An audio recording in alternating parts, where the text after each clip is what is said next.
Good evening, ladies and gentlemen, and welcome to the Andrew J. Sayre Sports Complex for tonight's 2023 Senior Recognition Night. On behalf of the faculty, staff, administration, board of directors, coaches, and students of Carbondale area, we would like to congratulate each of our class of 2024 football players, cheerleaders, band, and drill team members, as well as our senior member of the cross-country team who will be recognized here this evening.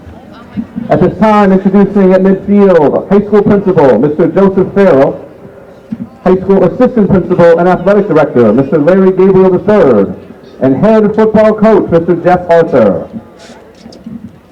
Now, ladies and gentlemen, please welcome our senior football players. Introducing first, Mitchell Alexander. Mitchell is the son of April Alexander and Jeffrey Alexander. Mitchell joins us via our partnership with Forest City Regional. Mitchell has been involved with Carbondale area football dating back to his days with the Junior Chargers. After graduation, Mitchell will serve our nation by enlisting in the United States Navy.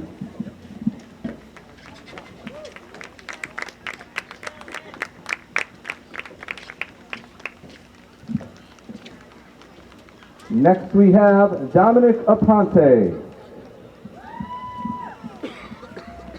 Dom is the son of Luisa Diaz. Between the Junior Charger, JV, and varsity levels, Dom has played football for Carbondale area for the past 12 years.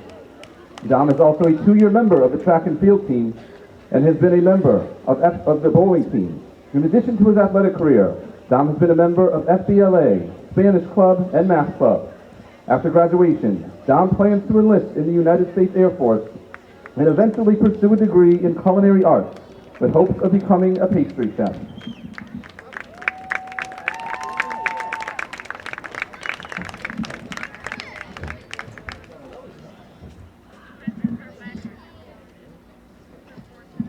Our next senior is Jesse Arthur. Jesse is the son of Misty Cordish. Jesse has been involved with Carbondale area football dating back to his days with the Junior Chargers and has been a key contributor on defense and special teams this season. After graduation, Jesse plans to attend Lackawanna College and is currently in the process of deciding on a major. He also hopes to continue his athletic career.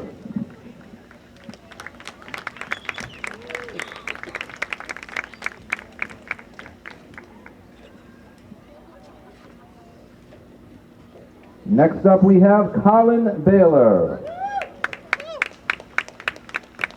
Colin, also known as Kicker, is the son of Tom and Jill Baylor. He joins us via our partnership with Forest City Regional. In addition to kicking for the Chargers, Colin has played soccer, basketball, and baseball for Forest City. Colin is a member of the National Honor Society, Student Council, the Academic Challenge Team, and is serving as vice president of his senior class. After graduation, Colin plans to attend a 4-year university to study statistics.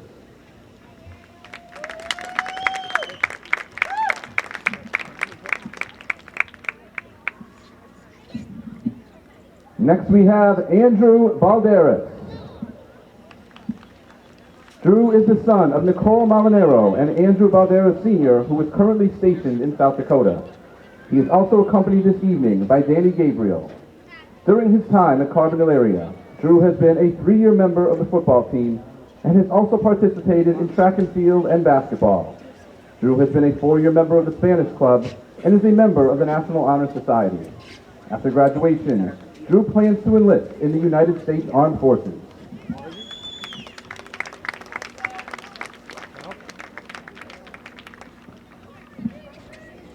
Next we have Mason Barron. Mason is the son of Joy and Tim Barron. Mason has played football for the Chargers for 4 years and is also a member of the varsity baseball team and spent 1 year as a member of the Charger basketball team. During his time at Carbondale area, Mason has also been a member of Student Council. After graduation, Mason plans to continue his education at a 4-year college or university and is currently undecided on a major.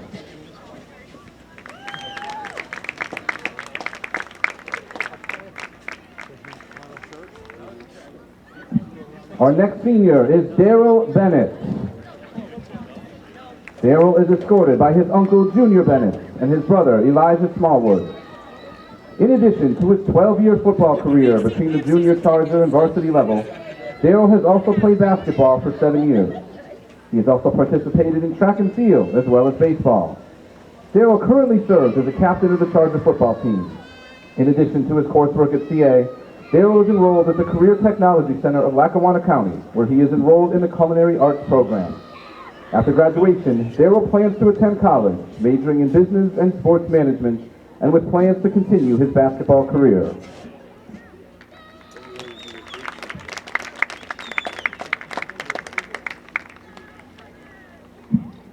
Next we have Anthony Byfield. Anthony is the son of Renee Mortis. He is also accompanied this evening by his brother, Marcus Gomez. Anthony has been a 3-year member of the Charger football team and has had a strong senior season on the defensive line. Outside of school, Anthony is employed part-time at Sheetz. After graduation, Anthony plans to enter the workforce as well as work toward a career in music production.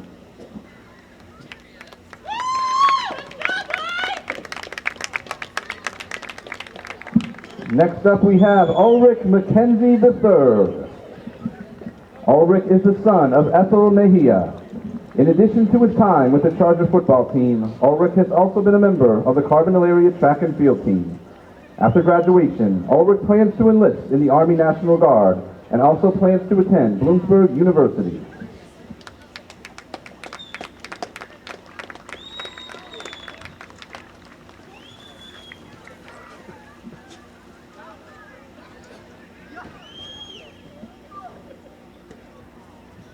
Next we have William O'Dowd. Willie is the son of William O'Dowd and Christina O'Dowd. He is also accompanied this evening by his grandmother Tina and grandfather Mark. In addition to playing football for 13 years at the junior Charger, JV and varsity levels, Willie has also played basketball and baseball and has been a member of the track and field team. Willie also attends the Career Technology Center of Lackawanna County, where he is enrolled in the collision repair program. After graduation, Willie intends to either enroll in the automotive tech program at Universal Technical Institute or to directly enter into the workforce.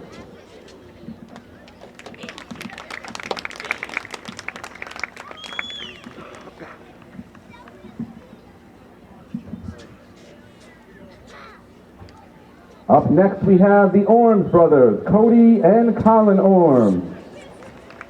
They are accompanied by their mother, Debbie Baldwin. Cody has been a 2-year member of the football team and has also been a 2-year member of the track and field team where he is a thrower. After graduation, Cody plans to attend college to study business. Colin has played football for the past 11 years, including the junior Charger level and up to varsity. He has also participated in bowling. After graduation, Colin plans to continue his education in college where he will enter undecided.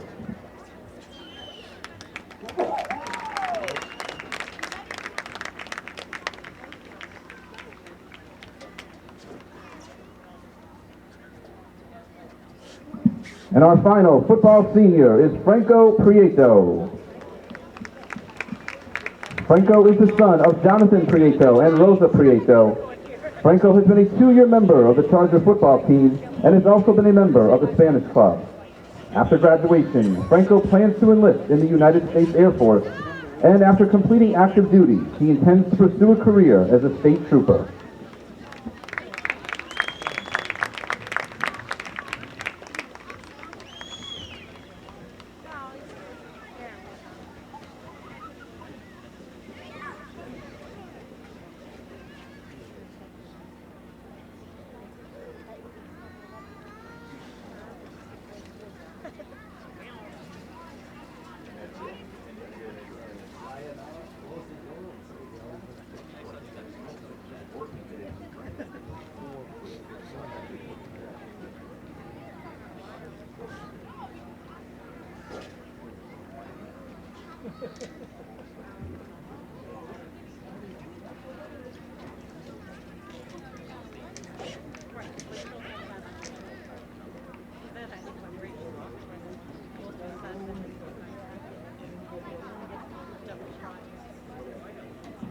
Ladies and gentlemen, let's hear once again for all of our senior football players and their families.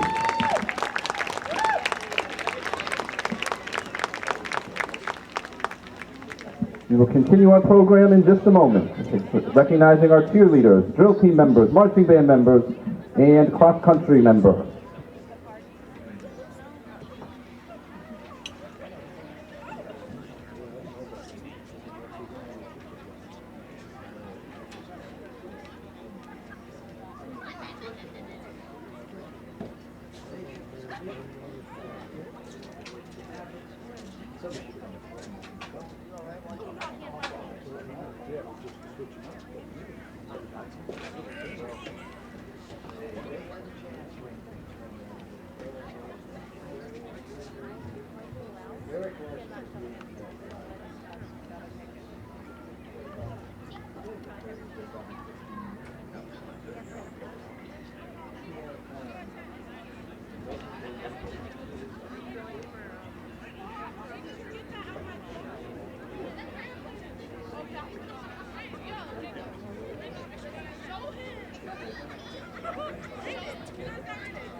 Our program will continue with our cheerleaders, drill team, and marching band members. At this time, allow me to introduce our head cheerleading coach, Mrs. Michelle Caviston, assistant cheerleading coach, Miss Madison Mose, band director, Miss Megan McDermott, drill coach, Miss Laura Carwell, and assistant drill coaches, Miss Jennifer Thornton and Mrs. Tina McDonald.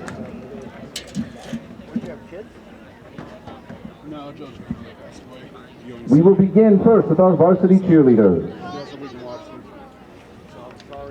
Our first cheerleader is Riley Colonna. Riley is the daughter of Fred Colonna and Christy Colonna. In addition to her 2 years of varsity cheerleading, Riley has been an academic honor student and member of the National Honor Society. She has participated in the Yearbook and Photography Club, Math Club, Student Council, Science and Technology Club, SAD, PJAS, Physics Club, Spanish Club, Library Club, Medical Careers Club, and FBLA, where she has placed second in the region in consecutive years.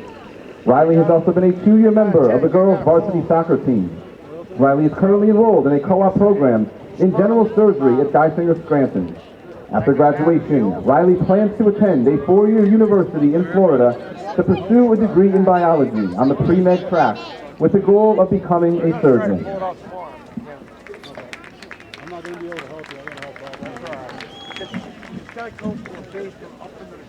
Next we have Sanaya Henderson. Sanaya is the daughter of Crystal LaRoche and Anthony Henderson. She is accompanied tonight by her mother and brother Donnell Henderson. In addition to being a 3-year member and current co-captain of the cheerleading squad, Sanaya has been a member of the Science and Technology Club and FBLA. She also spent 1 season playing basketball for Carbondale area. After graduation, Sanaya plans to attend college in North Carolina, majoring in business and interior design. That's the noise I heard.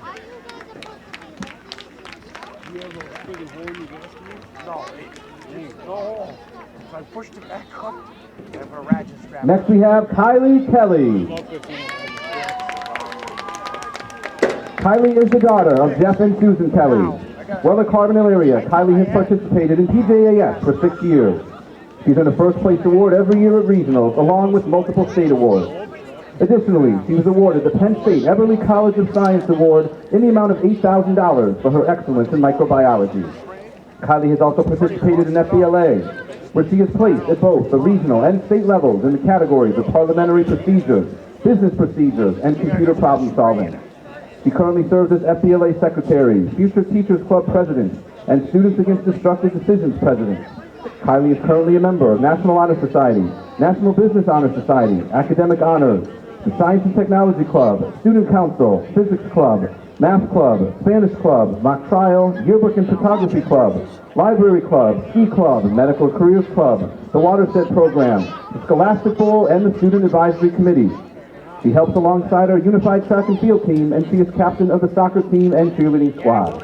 Kylie has been awarded the All-American Cheerleader Award and the History Maker Award from the Universal Cheerleader Association which has allowed her to cheer at the Pearl Harbor Memorial Day Parade in Honolulu. For the past 14 years, she has studied the disciplines of ballet, tap, lyrical, jazz, and hip-hop at Carbondale Dance Academy. She's also graduated from Georgetown University's pre-college program. Kylie is currently employed as a waitress at LTU Country Club. After graduation, she plans to major in molecular and cell biology on the pre-med track with the hopes of becoming a surgical oncologist.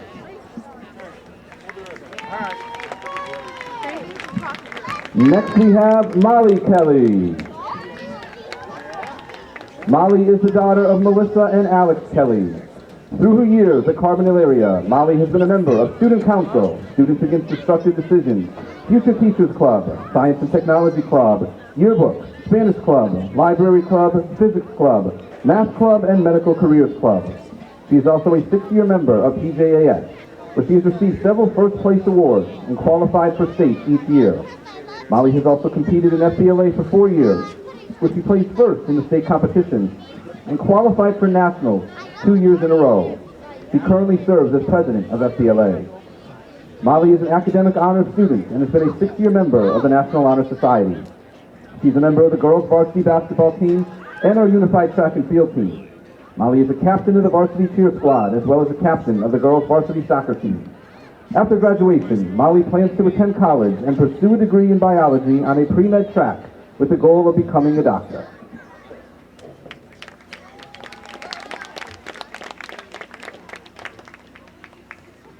Next we have Emma Perry. Emma is the daughter of James J. Perry and Dana Perry. In addition to her time as a varsity cheerleader, Emma has been a member of Student Council, SAD, and the yearbook staff. She was inducted into the National Honor Society during her sophomore year and has previously played both basketball and softball here at Carbondale area. Emma is currently enrolled in a co-op program at both the Greater Carbondale YMCA and the Edison Early Learning Center. After graduation, Emma plans to attend the University of Scranton with plans to become a surgical technician.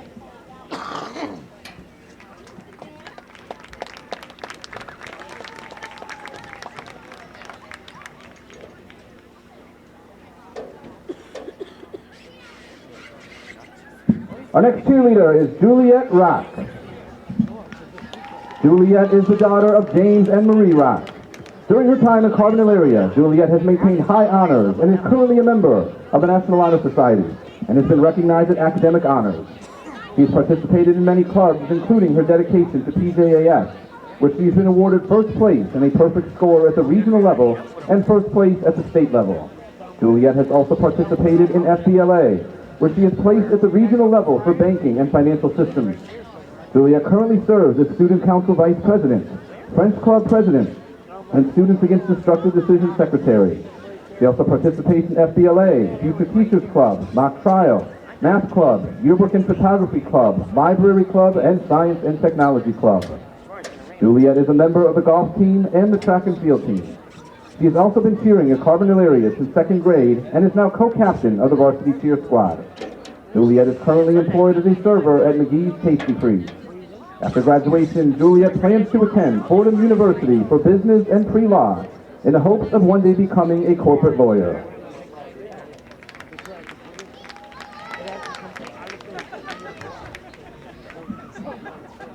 Next we have Denasia Wright. Denasia is accompanied by her grandmother, Viola Wright, and her aunt, Kathy Mercer. In addition to her time as a cheerleader, Denasia has also been a member of the Spanish Club here at Carbondale area. Prior to her enrollment here at CA, Denasia served as Student Council President at her previous school, Fordham Leadership Academy. After graduation, Denasia plans to attend college at Clayton State University with the goal of becoming a pediatric nurse.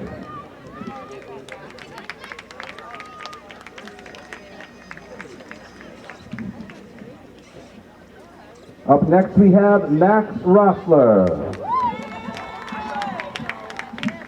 Max is the daughter of Michelle and William Rossler. During her time at Carbondale area, Max has attained leadership position as co-captain of the cheerleading squad, and she has participated on the girls varsity basketball team for the past 3 years. Throughout her high school career, Max has been a member of the Science and Technology Club, Student Council, PJAS, Math Club, Spanish Club, Yearbook and Photography Club, Library Club, and SAD. Max currently serves as the Vice President of SAD, where she plans to deliver educational and preventative messages to her peers through school-wide activities and campaigns. Max is an academic honor student and currently a member of the National Honor Society. Next fall, Max plans to attend Fordham University to major in biology on the pre-med track with the hopes of becoming an anesthesiologist.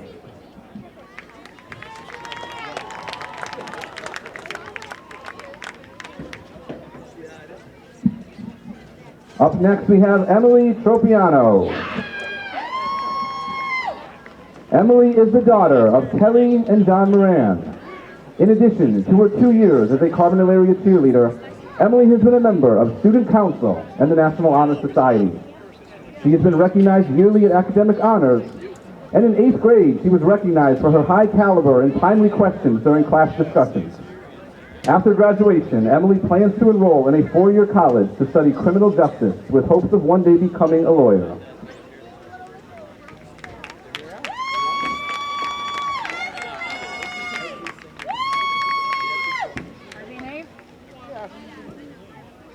And our final cheerleader, who is also our lone senior on the drill team, is Savannah Rosar.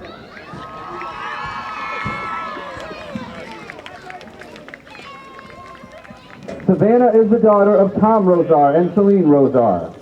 Savannah has been a Cardinal area cheerleader for the past 3 years and is a co-captain this season. This is her 2nd year on the drill team, where she is the featured twirler for the Marching Chargers. Savannah is also a member of the Library Club and the National Honor Society. Outside of school, Savannah has participated in baton for 15 years.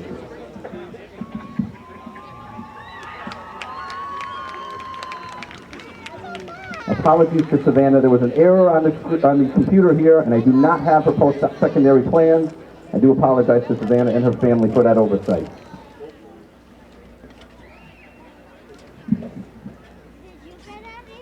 Yeah, I got a burger too. Yep.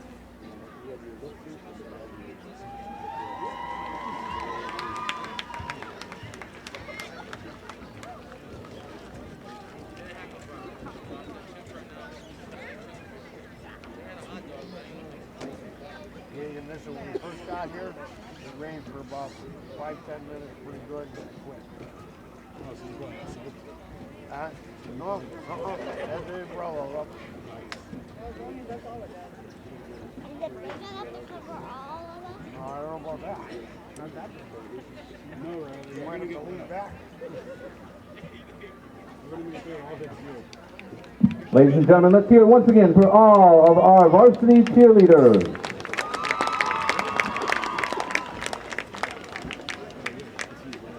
We will continue with our marching band and cross country in just a moment.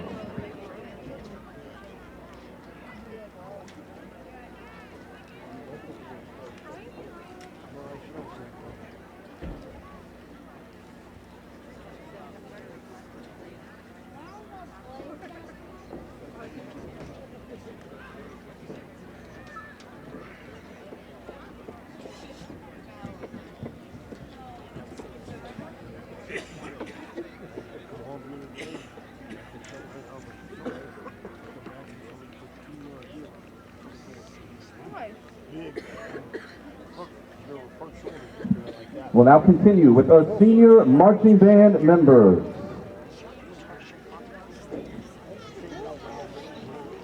Introducing first, Connor Dutter. Connor is the son of Michelle Lloyd and Patrick Smith Sr. In addition to his time with the marching band, Connor has been involved with the computer club and the video game/board game club. After graduation, Connor intends to pursue a bachelor's degree in computer science with the goal of becoming a software developer or software engineer. He also intends to continue pursuing music as a major hobby.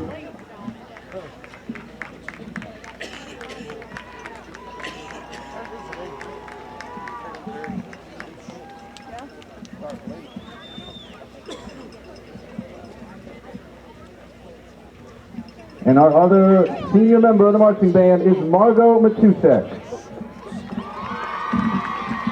Margot is the daughter of Kirk and Dionysia Matusek. Margot has been involved with the marching band through all 6 of her years at Carbondale Area Junior Senior High School. This year, she holds the position of drum major in the band. She has also pursued private music lessons outside of school throughout that time. Margot has also been a member of the Library Club here at Carbondale Area. After graduation, Margot will attend Marywood University, where she will pursue a bachelor's degree in fine arts.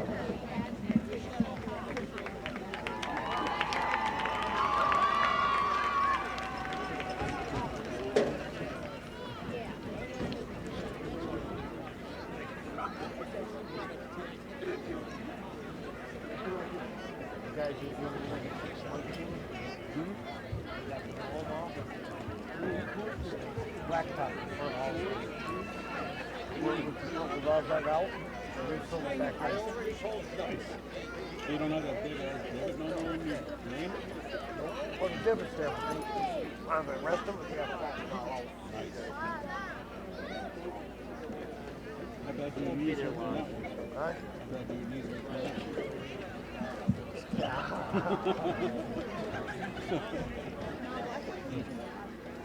Ladies and gentlemen, let's hear it once again for our marching band and drill team seniors.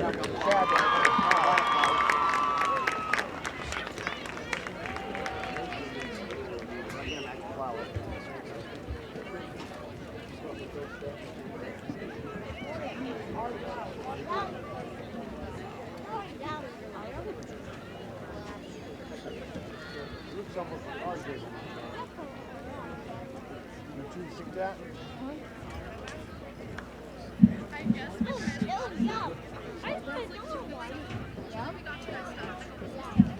And finally, we would like to recognize our lone senior cross-country team member. First, allow me to introduce our head cross-country coach, Mr. Bruce Gordon.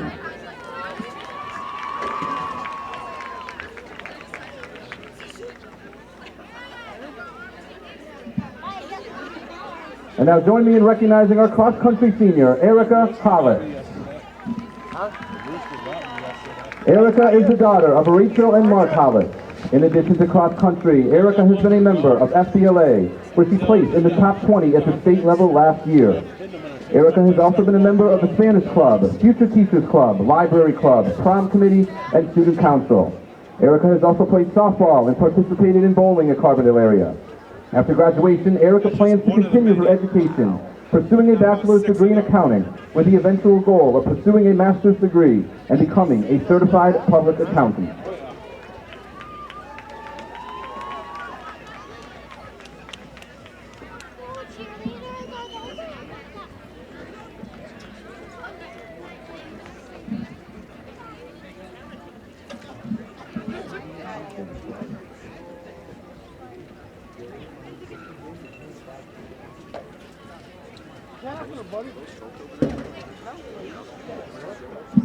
Ladies and gentlemen, we once again extend our congratulations and best wishes to all of our seniors who have been honored here this evening. Thank you to all students and parents recognized here tonight for your dedication to Charger Athletics. Wonderful win. Yeah, I don't know.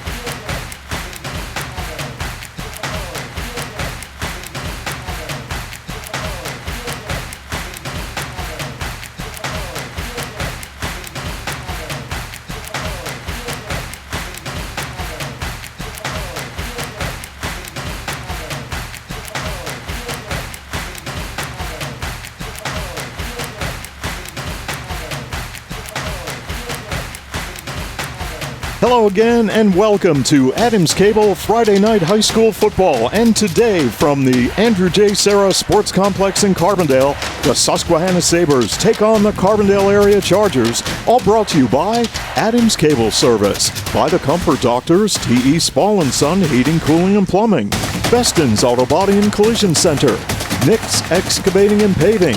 By Tom's Flooring Shop, your first step to a beautiful home, Main Street Childs. Lawrence A. Gabriel Funeral Home and Cremation Services Incorporated, with locations at 74 North Main Street and 2 Hospital Street. By Jerry's Tire and Auto Service. Carbondale Auto Parts, your local Napa Auto Parts store.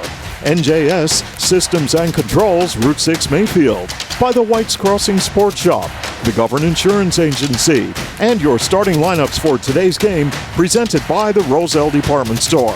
Alongside Glenn Muskowski and Kyle Kemmerer, along with Claire Seymour running camera, I'm Steve Young. Great to have you on board tonight as Carbondale area and Susquehanna will battle here in week number 9 of high school football.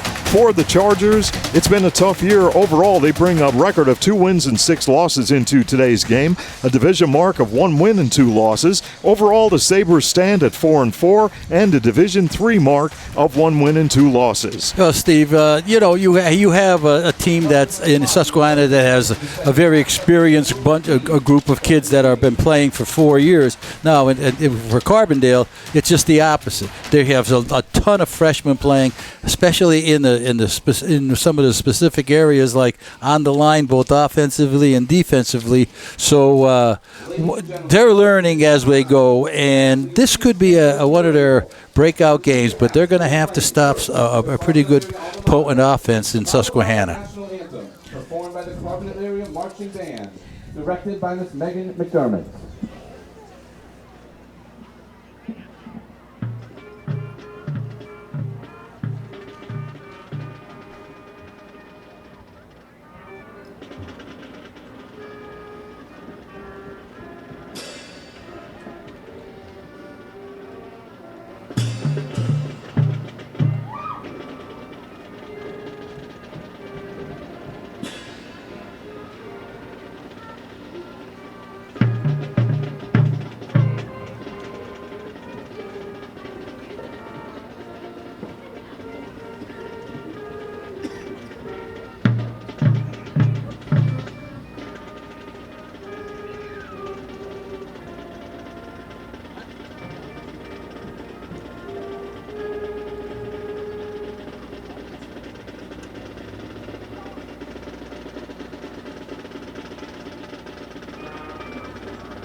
Just about set for high school football here at the Andrew J. Serra Sports Complex in Carbondale. It's the Chargers of Carbondale area and the Susquehanna Sabres. And now the Roselle Department Store in Carbondale presents your starting lineups for today's game. Roselle is your source for school clothing, including uniforms for LaSalle and Holy Cross. Roselle has a great selection of spirit wear for Carbondale area, Lakeland, Forest City, and Valley View. In addition, Roselle offers professional laundry and dry cleaning services. Are you attending a formal affair or a special event? Let the experience of Sam Kalura work for you with a perfectly tailored tuxedo by Sarno & Son. Buy more, spend less, and look great, all at incredible value and style at the Roselle Department Store in Carbondale. As we continue with our pregame show between the Sabres and the Chargers, Susquehanna will receive the football, and Your starting lineup will look like this. Colton Stone at tight end, a senior at 6'5" and 230. At split end, Cooper Payne, he's a senior. Stephen Lobe at left tackle. At right tackle, Zachary Norton. Riken Hobart is at left guard. William Hobart is at right guard. Chris Serra will line up at center for the Sabres. Weston Yanoni is at quarterback. And Samuel Callahan will line up at fullback. William Marcy at tailback. Joel Decker and Parker Overbaugh will line up at flanker. They will split the duties there.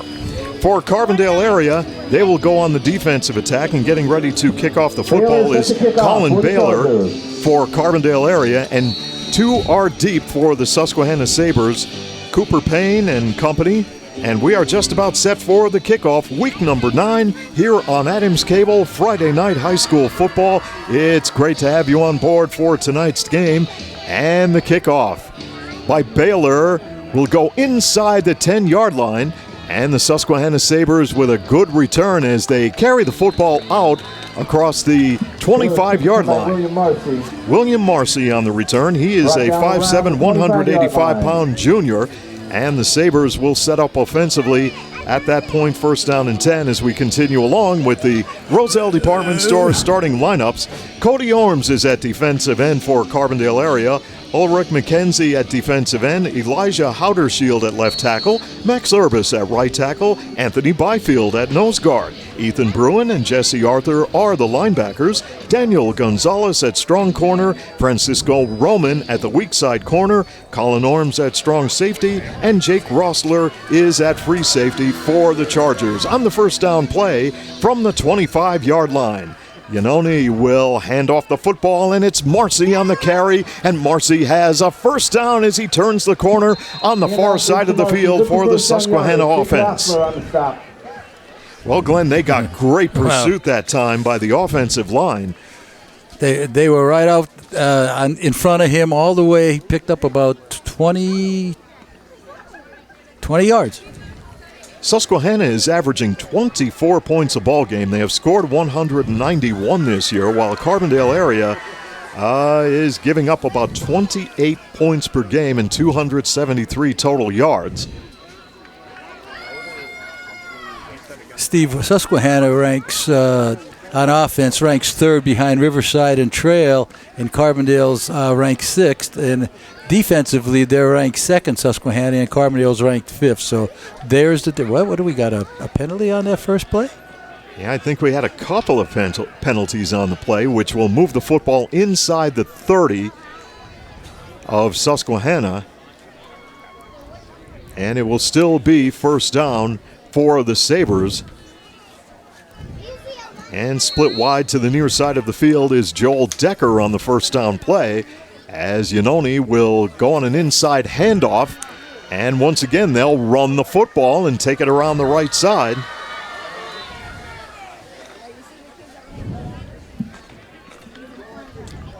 Your Colts ball game time weather, temperature 57 degrees, humidity at 76%. The wind is southeast at 4 miles per hour. Holding Steve. Call on Susquehanna. 20% chance of rain, and expect showers tonight after 8 p.m. And that is your Colts ball game time weather. So the Susquehanna Sabres are getting off to a bit of a shaky start as they will face 1st down and long yardage. With the football at about the, let's check it, at about the 24-yard line. And it will be the Sabres set to run their offense, and there's a flag.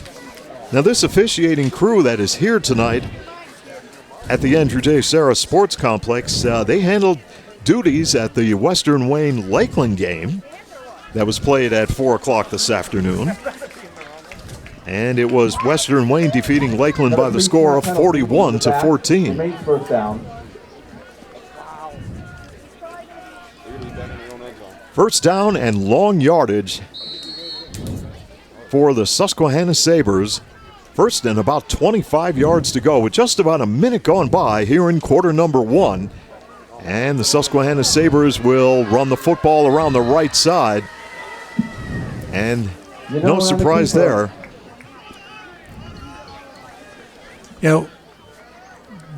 running something. They've seen something. That's the third play they ran, and they picked up big yardage on all of them, but they had 3 penalties that killed them.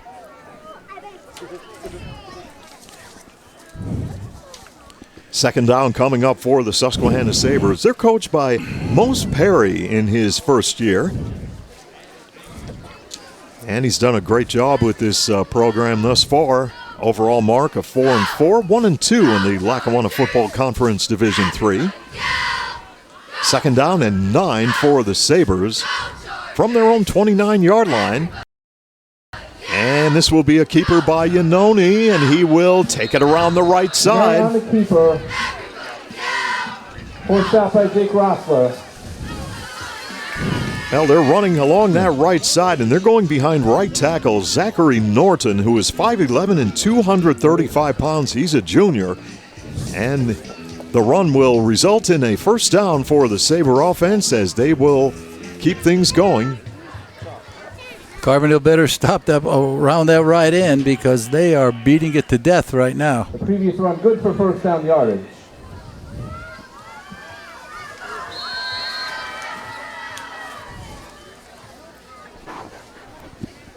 Well, the Susquehanna Sabres taking quite a long time to get the play into the huddle from the far sideline. Sabres are coming off of back-to-back losses to Old Forge and Riverside as they will face first down and 10 from their own 39. And once again, they're going to run the football, and they will have another first down near midfield. Close to first down yardage. That was number 2. It's hard to see these numbers. William Marcy getting the call. Down for the Sabres. Well, a couple of things, Glenn. Bank of lights on this far side is looks like they're out. So the field is a little bit darker than usual. On the Call Spall scoreboard with 9:19 to play here in this first quarter, it is scoreless between the Sabres and the Chargers here in week number 9 of Adams Cable Friday Night High School Football, as Iannone will attempt to call the play, and flags come out. Some movement on the line. We'll check the violation for you.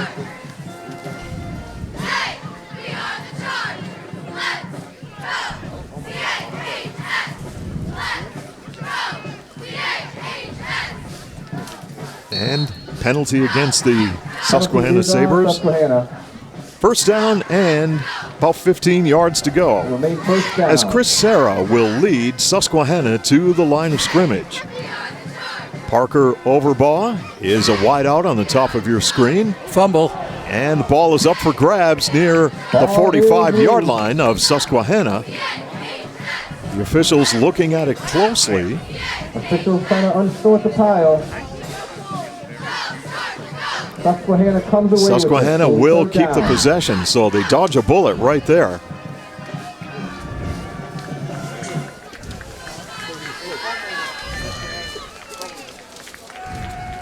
As the Sabres will face second down and about 15 yards to go. Well, Susquehanna got off to a quick start this year as they defeated Holy Redeemer and Montrose. Then they lost to Dunmore in week number 3.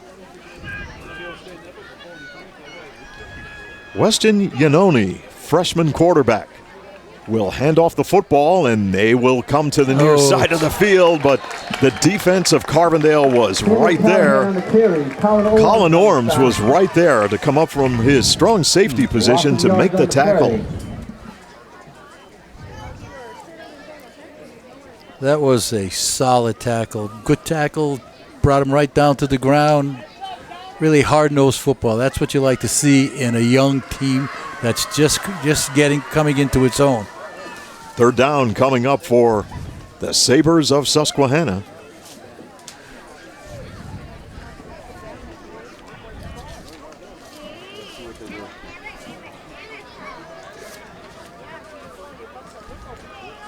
Iannone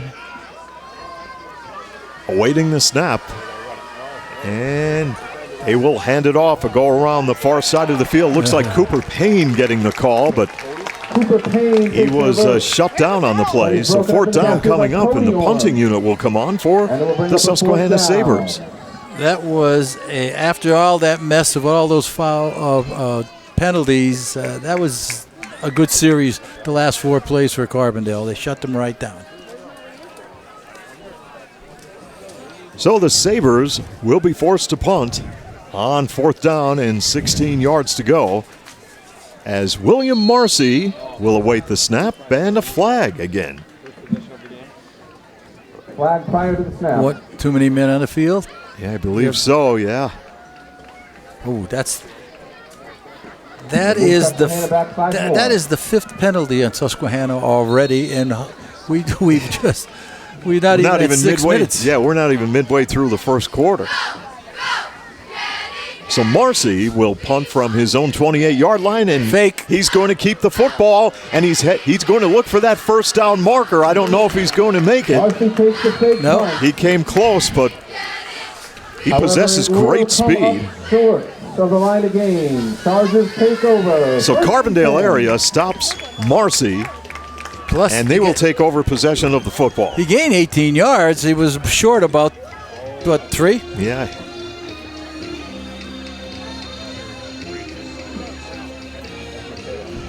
And with the football spotted on the 43-yard line, the Carbondale offense for the first time tonight will take the field, as it is a scoreless ball game with 6:07 to play on the Call Spall scoreboard.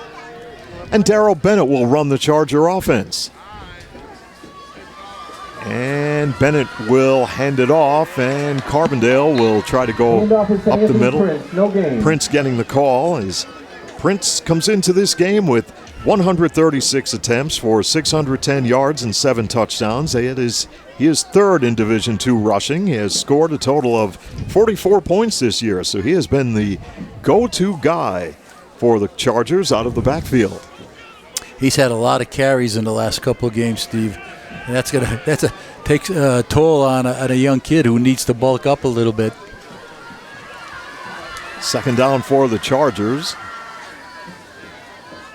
as Bennett will hand it off once again. Looks like Prince, and this time they will go off the left side. And the football, he'll be stopped just shy of midfield, as third down will be coming up.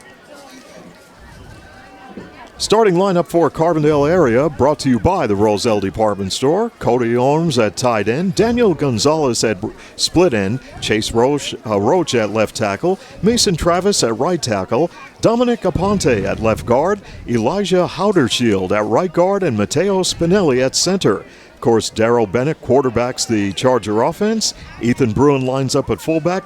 Colin Orms, Anthony Prince, and Elric McKenzie line up in the backfield for the Chargers on third down and 5.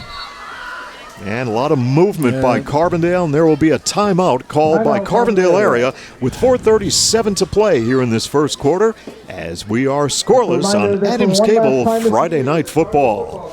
Today, we customize everything. So why not customize your video choices with Echo Stream, the full-featured video service powered by Adams Broadband. Just install the Echo Stream app on your compatible streaming devices. Then watch with features like Look Back and Restart, plus Cloud DVR to record all of your favorite programs. Powered by fast, reliable Adams Broadband and smart Wi-Fi. Customize your video. Call or visit adamscable.com to sign up. You deserve expert heating, cooling, and plumbing service. So, just call Spall. T.E. Spall & Son has been serving northeastern Pennsylvania with expert customer service for 38 years in all phases of residential and commercial heating, cooling, and plumbing. So just call Spall for the expert service you deserve. Visit them at callspall.com. For service, remember, just call Spall. Back in Carbondale, third down and 5 for the Chargers from their own 48-yard line. Movement on the line and flags once again. Wow. You talk about a very sloppy first quarter of football. Let's see, they'll get together and see what they have. I would have to say encroachment. False start. Wow. False start on the Chargers. We'll move it back 5.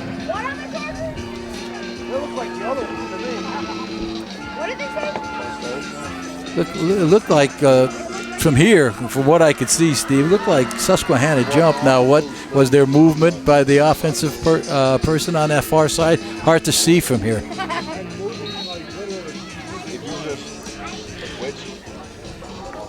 Third down and 10 for Carbondale area. With 4:37 to play here in this first quarter, we are scoreless. As Darrell Bennett will go off play action, he will fire the football downfield, and this ball is up for grabs, and it's caught at the 22-yard line. Coming up with a catch, Daniel Gonzalez. That is his 5th reception of the season.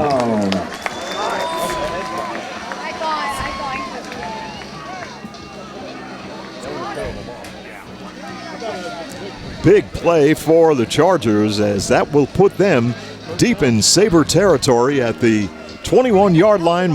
They will have the football, first down and 10. What a comeback catch that was, because he was defended very well that time. He just went up and took it away from the defender. Great play. Bennett will send Barron in motion. Bennett rolling out, fires downfield. It is complete. Barron has it for the Chargers, close to a first down. Pass complete to Mason Barron.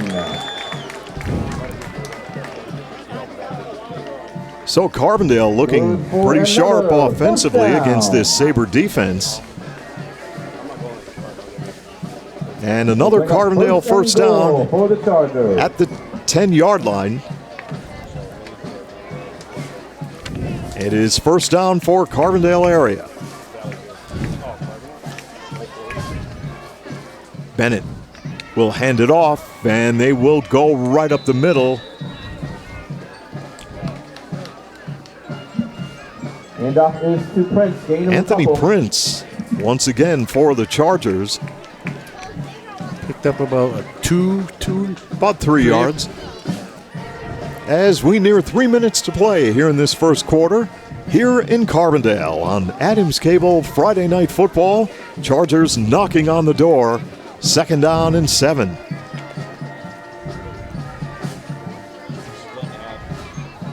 Prince takes the handoff and drives, and his forward progress will be marked around the 6-yard line. Handoff is to Anthony Prince, brought down short of the goal line.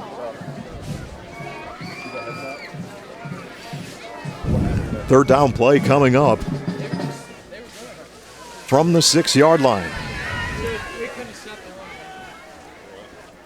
Well, Carbondale does have a weapon if they get in here and they don't take it in here with. Well, you definitely want to come away with points. Yep. But they'd like to get 6 points instead of a field goal, as Bennett will send the man in motion. Toss play. Here is Prince coming to the near side with blocking and a. Do I see a flag at about the 5? Going to be called against the Chargers. Flag on the play. That came in quick too. They probably look. That's in the area of a hole, and guess what?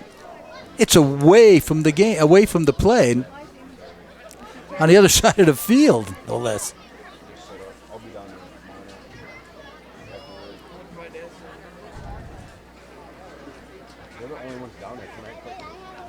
Holding. Yeah, that hurts. It certainly does. Chargers call for holding on the play. Susquehanna accepts. It'll be a 10-yard penalty and remain third down. Third down coming up. Third down and long for the Chargers. Football just inside the Sabre 15-yard line. Come on, Chargers! Matteo Spinelli will lead Carbondale to the line of scrimmage.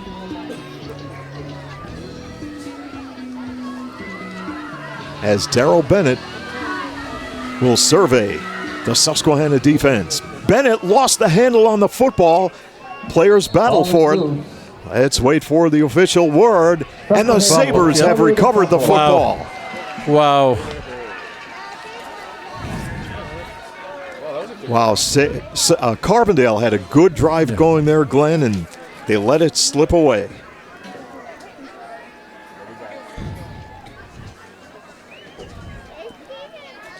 So Susquehanna will take over possession of the football, first down and 10 from their own 15-yard line in a scoreless first quarter here at the Andrew J. Serra Sports Complex in Carbondale. Great to have you on board tonight.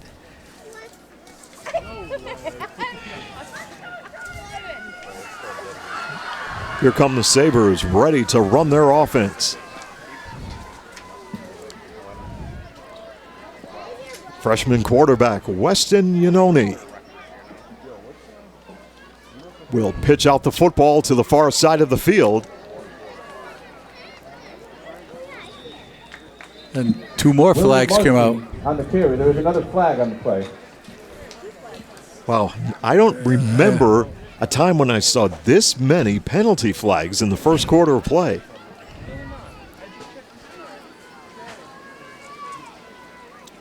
Probably a hole, it'd be half the distance maybe.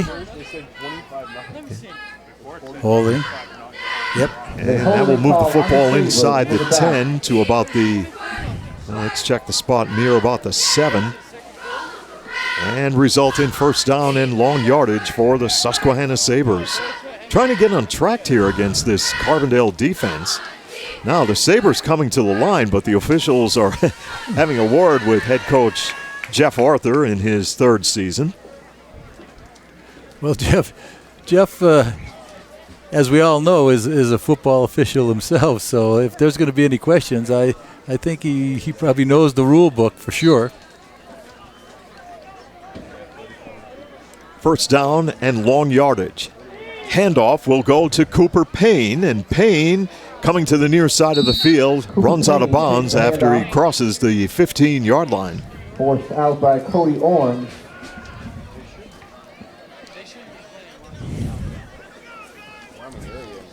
Well, it's going to be a quick first quarter. Well, what should be a quick first quarter of football. If you take away the penalties, we probably would have been into the second quarter by now.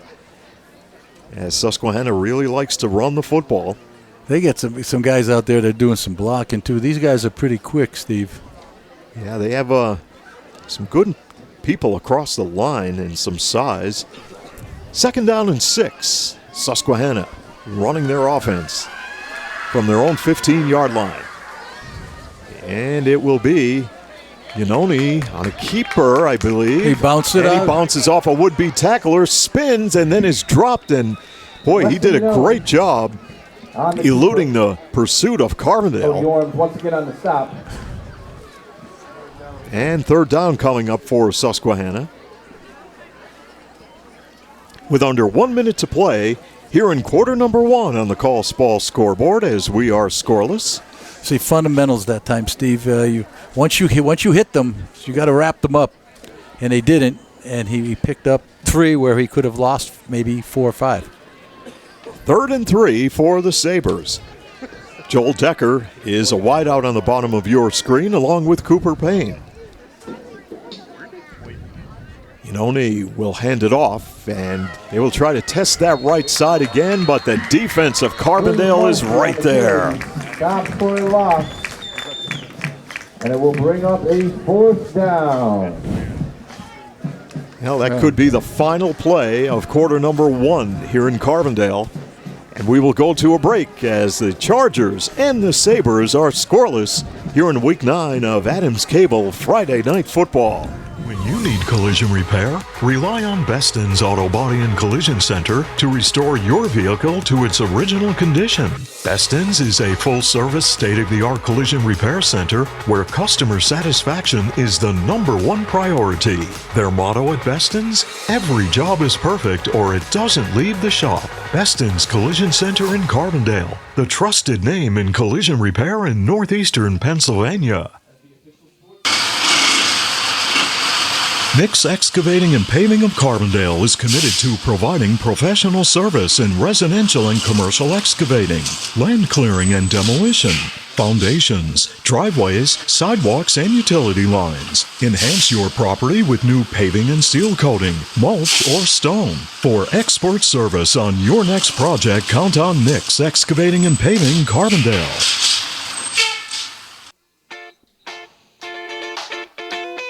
Are you looking for the perfect flooring for your home, lifestyle, and budget? Visit Tom's Flooring Shop in Childs for the latest advancements in flooring to enhance the rooms in your home.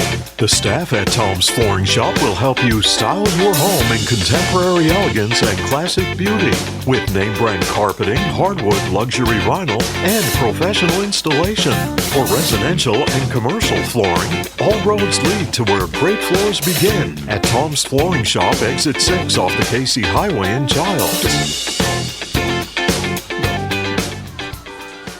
Welcome back to more Adams Cable Friday Night High School football as we get the second quarter underway between the Sabres and the Chargers in a scoreless contest, and a timeout is called by Susquehanna. That is a funny timeout, Steve, because you come out of the end of the quarter, you should come out with a play, and obviously Susquehanna probably wasn't in the right position to run the play, so they had to call a timeout. And we are going to keep it right here for the timeout. And remind you, coming up next week, season finale of the regular season and our broadcast schedule as we will travel to Lakeland as the Chiefs will take on the Mid-Valley Spartans for a 7 o'clock kickoff at Chapman Lake. Right here, Sabres faced with 4th down and 3 from their own 22-yard line. And a punting situation. This is a good one. And Carbondale will let it bounce. It will get a Sabre roll, and it's down at about the 47-yard line. Marcy's punt down around the 47-yard line. Chargers take over 1st and 10. Cooper Payne downing the football. And Chargers now back on the offensive attack in great field position, 1st down and 10.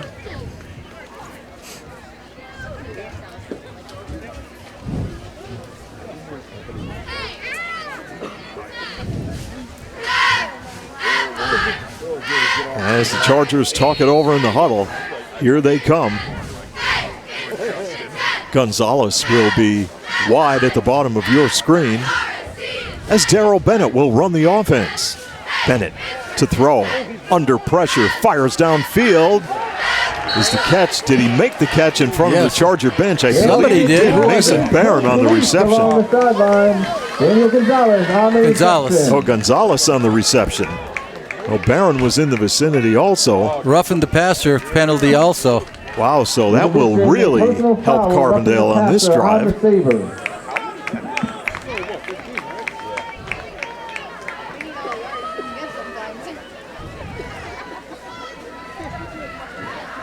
And with the penalty, they're going to walk it off.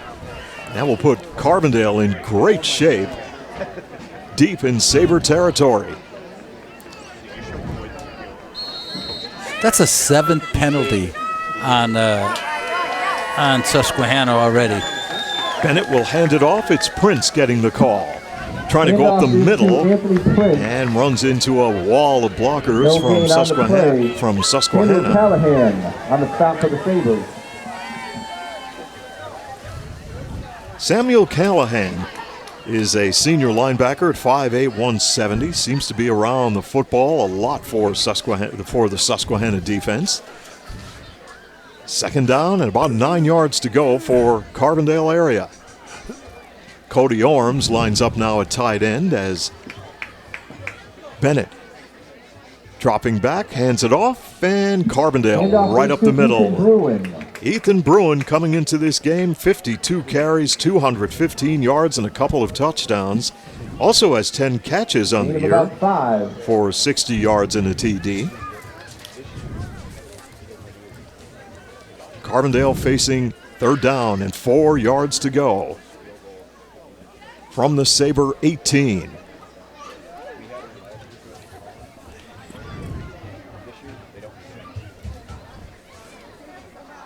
Here's Bennett on a handoff. Prince, wow, ran right into Samuel Callahan, and he shut him down cold at the line of scrimmage. It will bring up a 4th down. Well, 4th down right here, Glenn. What do you do? Who gets the call? Well, they have a field goal kicker. I don't know what his distance is, Steve. What his range is, yeah. Well, might have to put your money on Prince right here.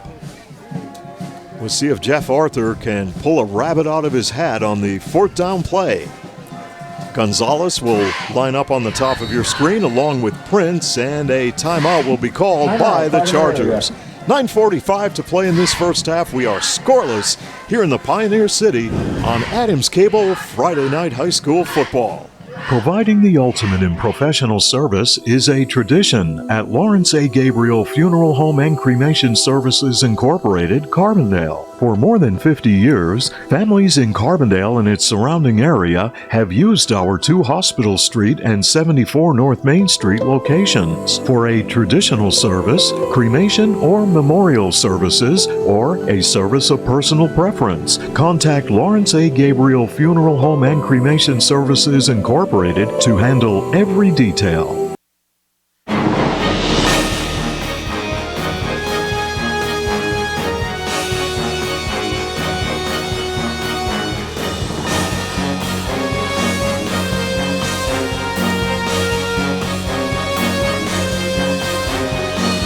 Fourth down and 3 for Carbondale from the Sabres 17. Prince will go in motion. He gets the handoff, tries to turn it upfield. He may have it. He may. It's going to be close. We'll have to check where his forward progress will be marked. Looks like the way they're marking, it's going to be short. Picked up.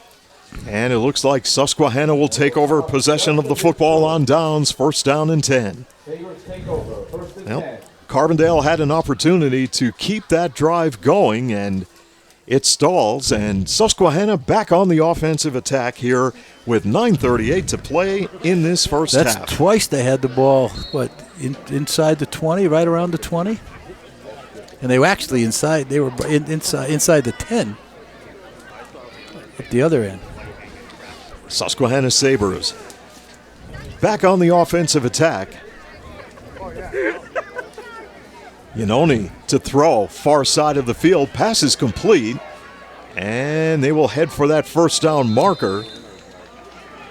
They'll be close. You can't see who the receiver was. Well, they just disappeared. Incomplete. Cooper Payne on the reception. Wait a minute. No, yeah, that is the first. Cooper Payne getting it. And that will result in a new set of downs for the Sabre offense.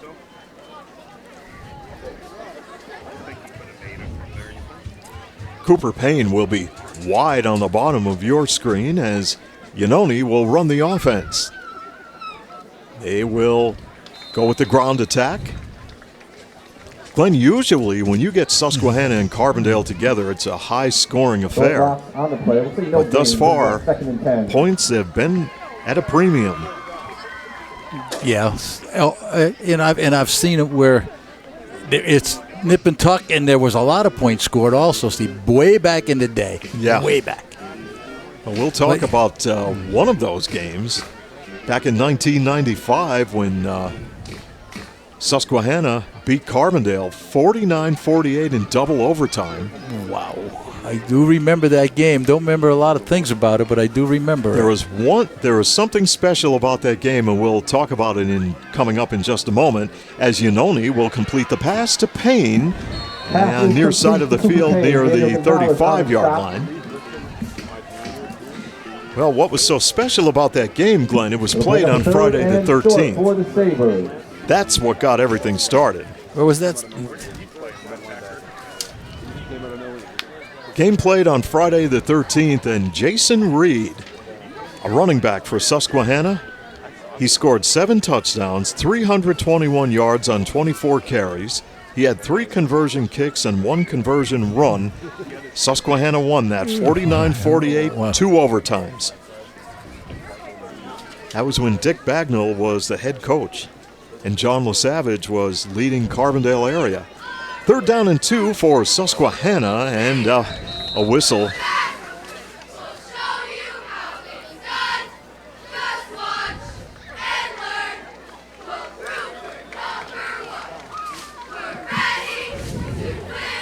Another pre-snap penalty on the Sabres will move it back.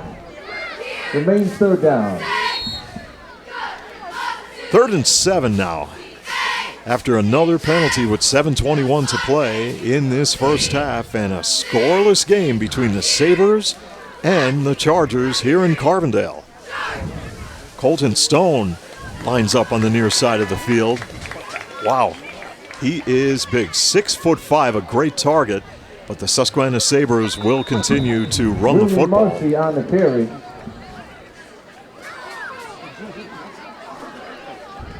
We'll move back to 3rd and about 2. Correction, 4th and 2. Fourth down and about 2 yards to go. Now is Susquehanna going to roll the dice right here? Because if you do and you make it, you're in good shape. But if you cannot pick up that first down, you give the Chargers great field position. So here comes Weston Yanoni to run the offense. He'll keep, and I don't think he got it. Carbondale defense, stacks him up. And the Chargers will take over possession of the football on downs. We'll bring up 1st and 10 for the Chargers. Well, sometimes, Glenn, a defense can ignite the offense. We'll see what happens. Well, they have been in good field position. They just have to take one in here.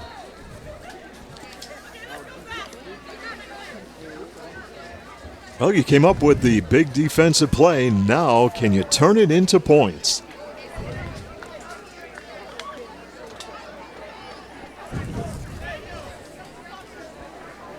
First down and 10 for Carbondale from the Sabre 30. Bennett handing it off. And that is Prince dragging defenders with him inside the 15-yard line.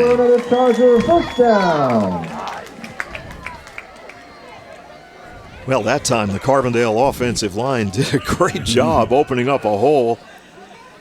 And now the Chargers will be knocking on the door as we near the 6-minute mark remaining in this first half on the Call Spall scoreboard. It's been a struggle for both teams to put points on the scoreboard, but Carbondale right now in great shape on the first down play. Bennett hands it off, and Prince tripped up on the play. Great penetration by Callahan there at Prince in the backfield. Just tripped him up. Callahan has done a great job defensively from his linebacker position tonight for the Susquehanna defense. Second down for Carbondale. Ball just outside the 10. Bennett hands it off, and inside they will go. Ethan Bruin on the carry, right up the middle. May have a player shaken up for Susquehanna as there is a player down. There's going to be an official's timeout with 5:18 to play here in the first half as Carbondale and Susquehanna remain scoreless as we go to a break on Adams Cable Friday Night Football.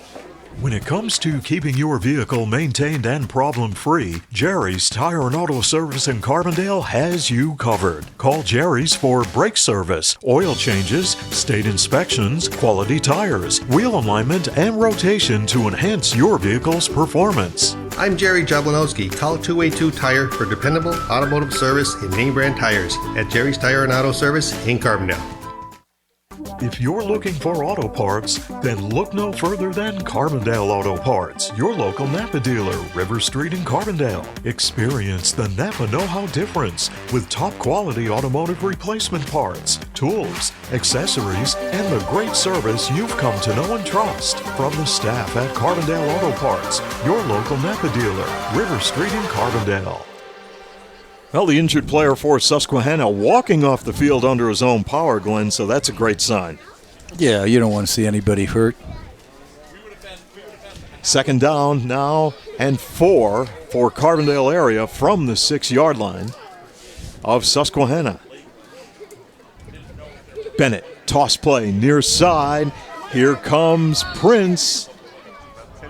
And he has to run out of bounds just inside the 5. Third down.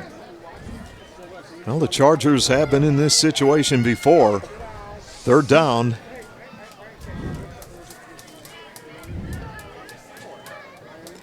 Ball spotted at the 5-yard line. Third down and 2. Now let's check it. Is it fourth down? I believe it's fourth down, Glenn. Yep. Big call right here for Carbondale. Bruin will line up in front of Prince. And well, I don't know if that's going to, is that going to be enough? Yes, it will. Well, I don't know. Half the distance to the goal. Let's see where they spot it. Yeah, that should be a first down. Yeah. Encroachment on the Sabres. The penalty First down. For a Charger. First down. So that's a big play for Carbondale area as it gives them a new set of downs. And the football at about the 3-yard line. And the Chargers ready to run their offense as they are knocking on the door. Prince takes the handoff, and he is wrapped up on the play. What a great defensive play right there by William Marcy from his corner position. That play seemed like it took too long to develop. Now Marcy wrapped him up, and it will result in second down and goal for the Chargers.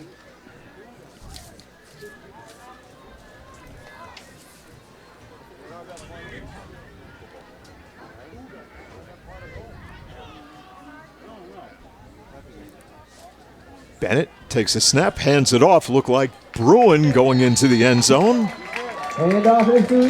Ethan Bruin scores the touchdown for the Chargers, and they break the ice with 4:05 remaining here in the first half as they jump out to a 6-0 advantage. Well, they had to break the ice. That was I like that play. The Bruins been running hard, and everybody's looking for Prince to get the ball. That was a good play, I think. Colin Baylor on for the extra point out of the hold of Mason Barron. And Baylor knocks it through to give the Chargers a 7-0 lead as we go to a break on Adams Cable High School Football. What does it mean to be an expert? Does it mean getting the job done right? Or being able to pinpoint a problem and quickly find a solution? Whatever the meaning, the team at NJS are your experts in hydraulic and pneumatic components. So whether you need a custom hose built on the spot or a cylinder repaired from the ground up, the experts at NJS are there when you need them. And with the area's largest hose and fittings warehouse, NJS has thousands of the parts you need in stock and ready to go. NJS, Route 6 Mayfield, online at njsco.com. NJS is proud to call this area home and proud to sponsor our area athletes on Adams Cable Channel 7.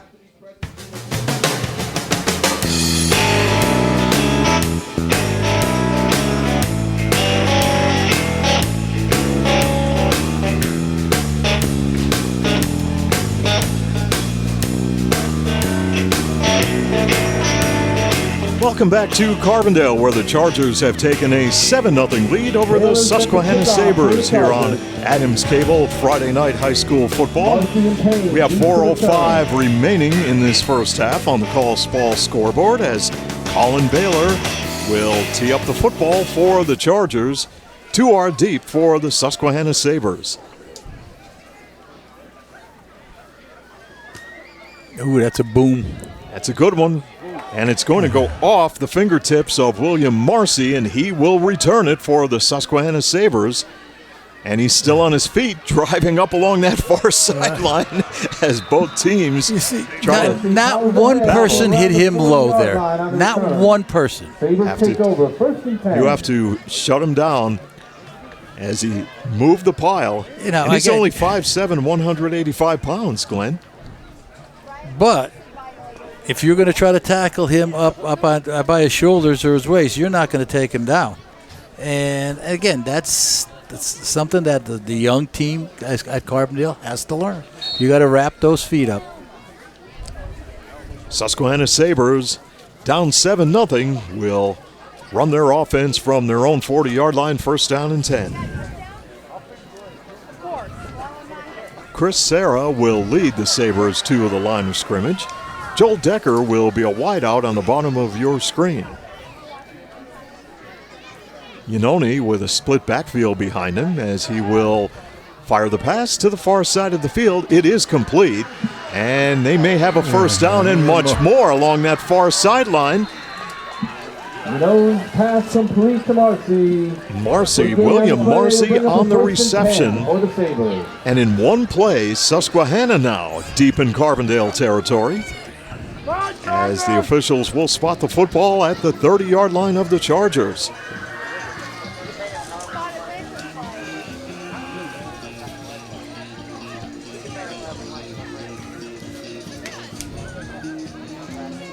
Well, next week, Susquehanna will be on the road at Lackawanna Trail, while Carbondale area will travel to Old Forge. And a timeout is called by Carbondale area. Timeout. We will go to a quick break and return with more Adams Cable Friday night high school football in just a moment. The White's Crossing Sports Shop, Canaan Street in Carbondale, is the leading authority for the outdoors in northeastern Pennsylvania. Visit them for a complete line of archery accessories, hunting and fishing licenses, live bait, fishing tackle, and LEM meat processing supplies. Call 570-282-4699. And be sure to check out their Facebook page. Finding that unique seasonal outdoor item has never been easier, with help from Tom and the staff at the White's Crossing Sports Shop.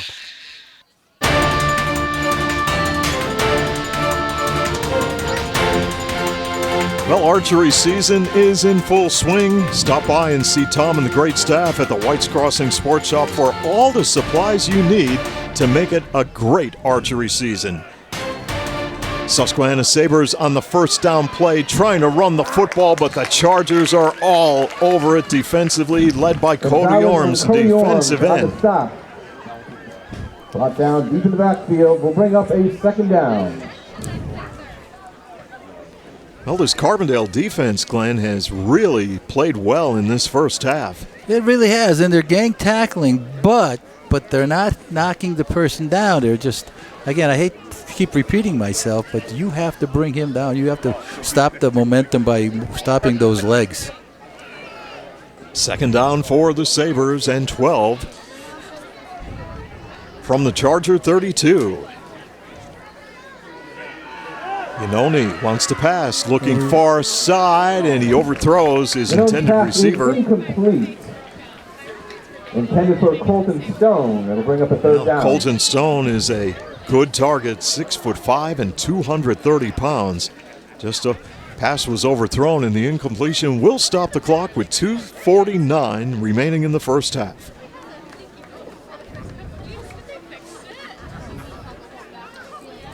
Now the Chargers want to secure a win here tonight, because coming into the playoff picture, they are the 4th seed in Class 3A. So they're battling for a playoff spot, as Yanoni will keep the football and scramble along the far side of the field with a marker on the play. Forced out of bounds by Gonzalez. There's a flag on the play. And that thing's thrown by the umpire. That could be another hold. Yep. There's a holding call on the Sabres. It will remain third down. Steve, wow. That is the 10th penalty on Susquehanna for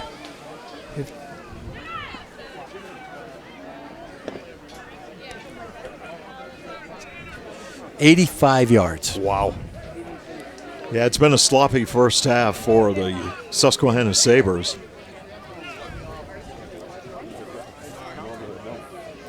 Fourth down coming up now for Susquehanna. See what the call will be by head coach Mose Perry in his first year, as Sabres will go for it on fourth down. Big play here for Carbondale if they can stop them.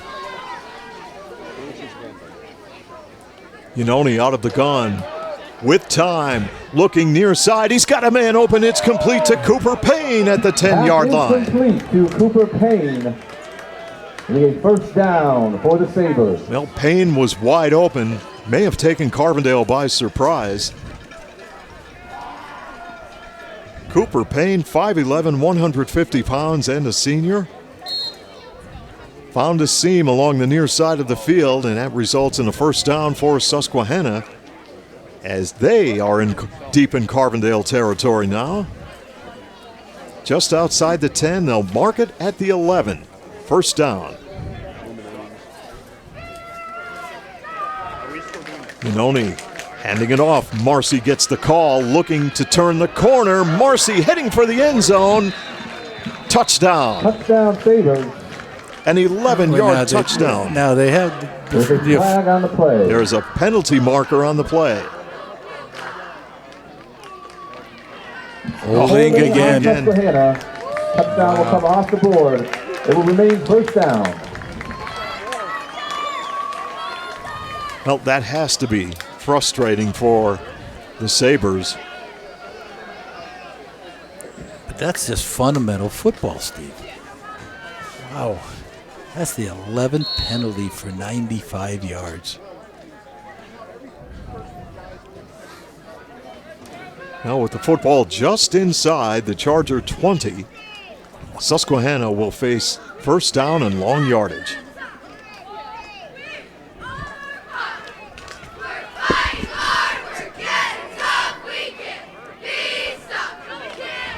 And goes in motion, Cooper Payne, and another marker on the play. Brought down in the backfield. Elijah Huddersfield and David Keller in on the stop.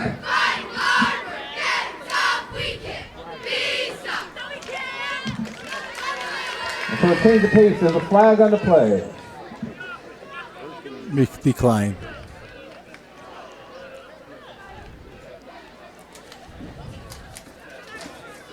Now, this first half has definitely been a struggle for the Susquehanna Sabres, who are definitely better than this when they're playing well. But here tonight, they just could not put it together offensively. 2nd and 17 as Yanoni drops back, fires downfield. Once again, the pass is complete. Colton Stone on the reception. These people are too wide open. The pass is complete. Colton Stone on the reception. And Susquehanna has the football now inside the 5-yard line of Carbondale. First down. Now the clock is the big factor, Glenn. You can't afford to have penalties now in this situation as time is winding down here in this first half with $1:24 to play on the Call Spall scoreboard as the Chargers lead this one 7-0, but Susquehanna trying to tie it up or take the lead. As Yanoni will hand it off. Marcy gets the call. Marcy close, no indication from the official. He'll be short of the goal line.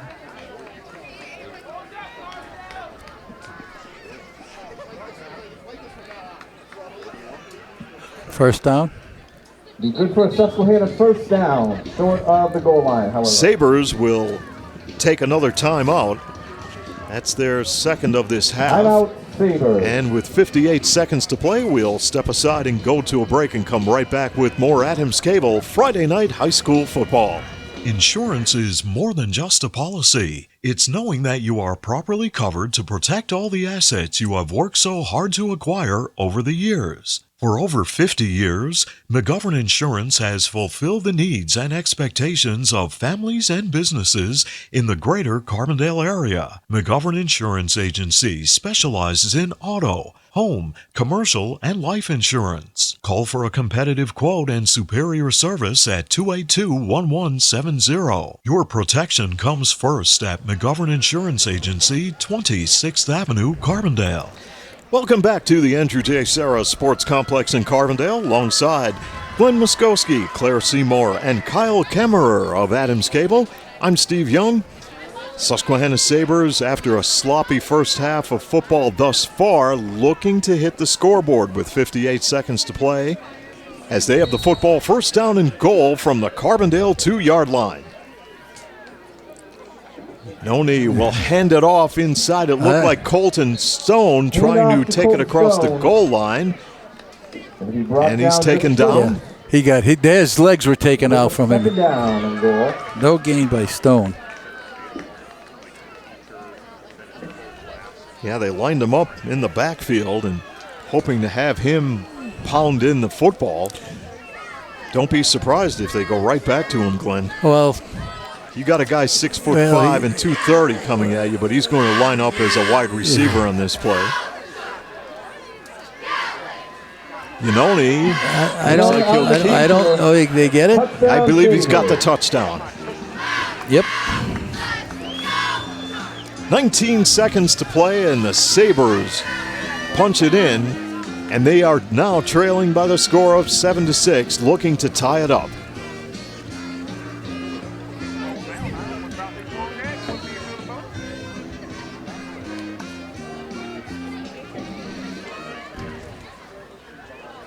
And it is Colton Stone to tie it up for Susquehanna as he knocks it through, and we are deadlocked at 7, the Sabres and the Chargers, as we go to a break on Adams Cable Friday Night High School Football.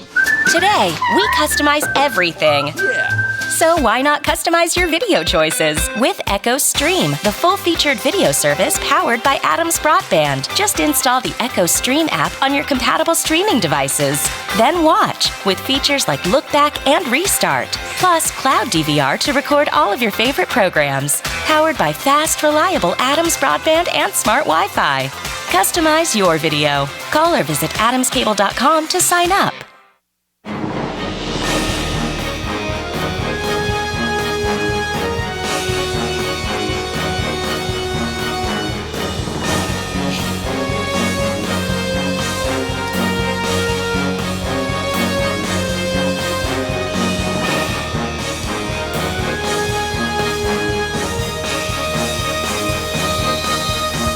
Susquehanna Sabres now kicking off to Carbondale. And this line drive kick is going to bounce at the 15-yard line. It rolls out of bounds near the 9. They put that on the 35, I assume, right?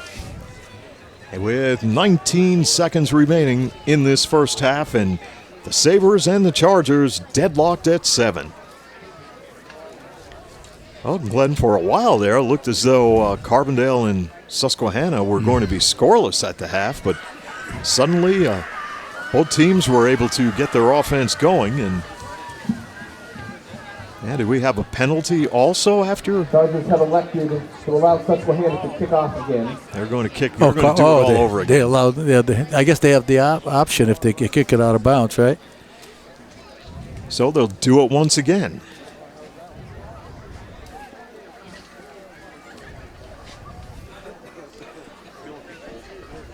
Colton Stone tees it up for the Sabres. I'd kick the same kind of kick, just keep it low. Out of bounds? No. I'm only kidding. Yeah, done. Right there. Yeah, the knee goes down. That's it. Yeah. Play is over. Yeah. As Anthony Prince. Coach, take it in the end. Take it in at halftime, tied. With 18 seconds remaining.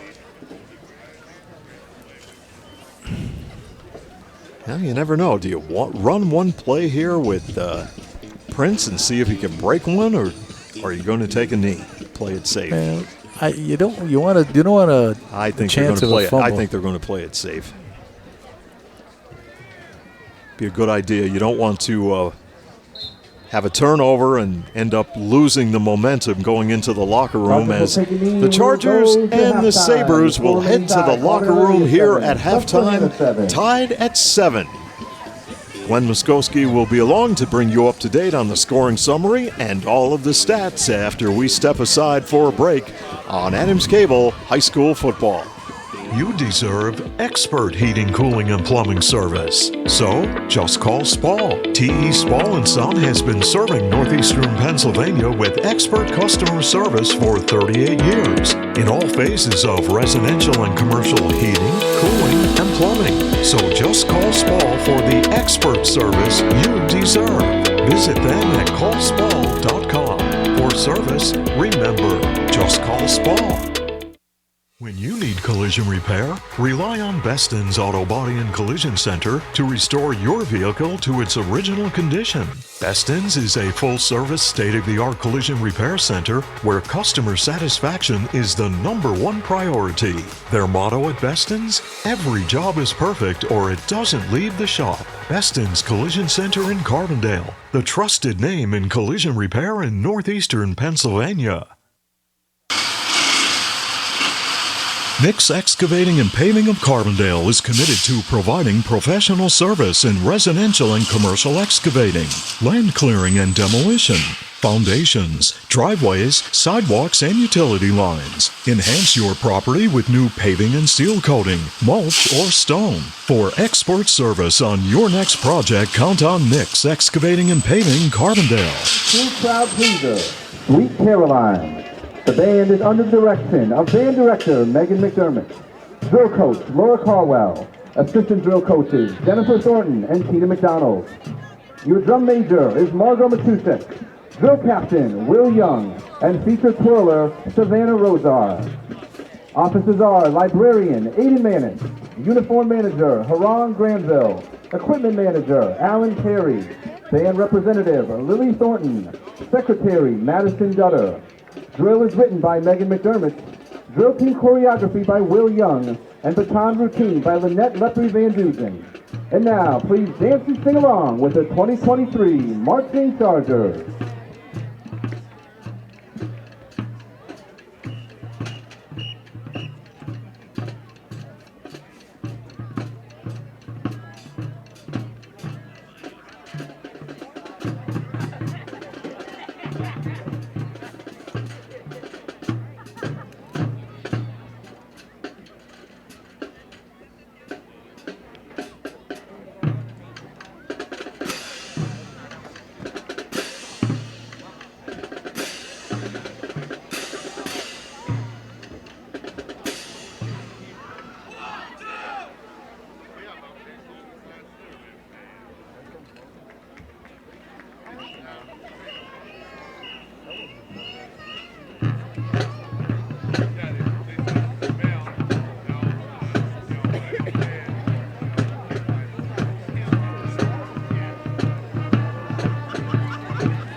You're lucky I don't have good traction. I'd run you right down to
Popped all like a fence.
We're back in Carbondale at the Andrew J. Serra Sports Complex at halftime in tonight's Week 9 matchup between the Chargers and the Susquehanna Sabres. We are tied at 7. Glenn, very sloppy first half of football for the Susquehanna Sabres. A lot of penalties, but fortunately for the Sabres, in the late stages of that first half, they were able to move the football downfield. They got the passing game going. They took the football into the end zone for a touchdown and tied up the game after Carbondale took the lead and had the momentum. They did, Steve. And, I think Carbondale just they got a little lax on defense because those receivers are pretty wide open. And you're thrown to some good sure-handed people. So, but the penalties, you're right. They had 11 penalties for 95 yards. And in the first possession, they had 3 penalties in a row that were somewhere around 30 yards. 30 yards. And every one of those plays was good for at least a first down or more. And how about the play of the Carbondale defense in that first half? Boy, they really did a great job against the Susquehanna Sabres, virtually shutting them down until just under a minute remaining in the first half when the Sabres scored the touchdown. With 19 seconds left to go and a half. Right. But the Carbondale defense, they were swarming to the football, and they were anticipating the run. Where Carbondale got a little bit confused is when Susquehanna went to the passing game, and Susquehanna got men open, and that resulted in a drive down the field, and they were able to punch it in for the score. The only thing I think, Steve, about the defense of Carbondale, early in the game, they weren't tackling and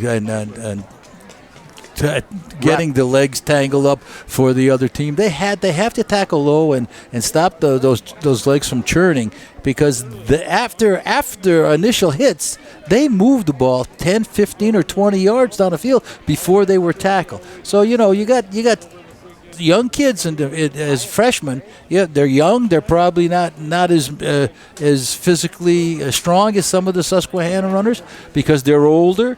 They'll get there, but that's a lesson to be learned. Absolutely. Let's take a look at the numbers of the first half and the scoring summary. Well, first, let's go with Susquehanna. Ortopalo had 1 carry for -3 yards. These are unofficial because sometimes we couldn't exactly see what number was coming out of that pack because it's pretty dark out there. William Marcy had 6 for 29 yards. Cooper Payne had 3 for 12 yards. Colton Stone had 1, and it was a big stop by Carbondale on the 1-yard line. And Weston Unoni had 5 for 21 yards in the TD. Marcy was 5 for 6 for 93 yards. Stone had 1 for 20 catch for 25 yards. Cooper Payne had 4 for 38. William Marcy had 1 for 30. They had 8 first downs. They had 11 penalties for 95 yards, and they ran 22 plays. For Carbondale, Ethan Bruin had 3 rushes for 19 yards and 1 touchdown. Anthony Prince had 10 rushes for 28 yards, and Colin Orms had 1 rush, but actually it was a kneel down to run the clock out. Bennett was 3 for 3 for 62 yards. Gonzalez caught 2 of those passes for 49, and Mason Barron caught 1 for 13. Carbondale had 6 first downs. They had 2 penalties for 15 yards, and they ran 20 plays. So the plays were evenly split. The first downs were close. Yardage was close. What hurt Susquehanna? We go back and we say those 11 penalties. And Glenn, as you speak with the first half numbers, we're looking at Colin Baylor from 35 yards out, warming up, attempting field goals. I didn't say much, but if you have a kid who's capable of kicking, I might have given him a chance. And one of those times when they got the ball down there, they were inside the 20. Right now, Carbondale still in the locker room, but Baylor is lining up the football and kicking it from 35 yards. So if this game comes down to the fourth quarter and you need points, I think you might see Coach Jeff Arthur give Baylor a chance from maybe 30 or 35 yards if need be. Right, reminds me, if you did watch anything, I'm a Giant fan. You've been a Giant fan since the 50s. The Giants lost the game by 5 points last week. They were on the 1-yard line. They didn't kick a field goal with time running out in the half. They were on the 1-yard line. They ran out of time. They didn't kick a field goal. If they did, they would have won the game by a point. The field goal kicking is important. Certainly, maybe not as important in high school, but you have a boy like him capable of kicking the ball from where he is, and he is an outstanding soccer player, too. Well, from 35 yards, he's automatic. He's clearing the goalpost with ease. So we'll It's going to be interesting to see what the strategy will be if Carbondale can't move the football against the Susquehanna defense late in the ball game if they go to Baylor. You got him from Forest City. Well, that's a great thing, getting back with Forest City and a co-sponsorship. They have Max Herbus, who's an interior lineman. Those are important people. You need for a school like Carbondale, they need that co-sponsorship. Of course, in that situation, Forest City has to ask for it because they're the smaller school. Right. Mitchell Alexander also comes from Forest City. Yes, and for the Susquehanna Sabres, I was talking to head coach Mose Perry, and I asked him, how many players do you have from Blue Ridge? And they only have 3. Stephen Lobe, I believe it was William Hobart, and there's another player I haven't written down here. But they have 3 different. Samuel Callahan is also from, and Callahan is a great linebacker, so he has been a valuable asset to the defense of Susquehanna. I like the idea that the PIAA gives the smaller schools an opportunity to compete when you co-sponsor. You know, sometimes it's even difficult to field some other teams, not just football. You know. There was a time where Carbondale struggled to get enough people to play soccer. So, you know, in volleyball, Carbondale kids can go up to Forest City and play volleyball. I don't know if they have anybody up there or not, but that gives kids another opportunity, another outlet to do something that may not be in their school. It's great. Absolutely. As Carbondale is warming up for the start of the second half, Susquehanna is ready to go. We are going to step aside and go to a break and come back with second half action in this Week 9 matchup between the Sabres and the Chargers, as both teams are deadlocked at 7 as we go to a break on Adams Cable Friday Night High School Football. Congrats. Are you looking for the perfect flooring for your home, lifestyle, and budget? Visit Tom's Flooring Shop and Childs for the latest advancements in flooring to enhance the rooms in your home. The staff at Tom's Flooring Shop will help you style your home in contemporary elegance and classic beauty with name brand carpeting, hardwood, luxury vinyl, and professional installation. For residential and commercial flooring, all roads lead to where great floors begin at Tom's Flooring Shop, exit 6 off the Casey Highway in Childs.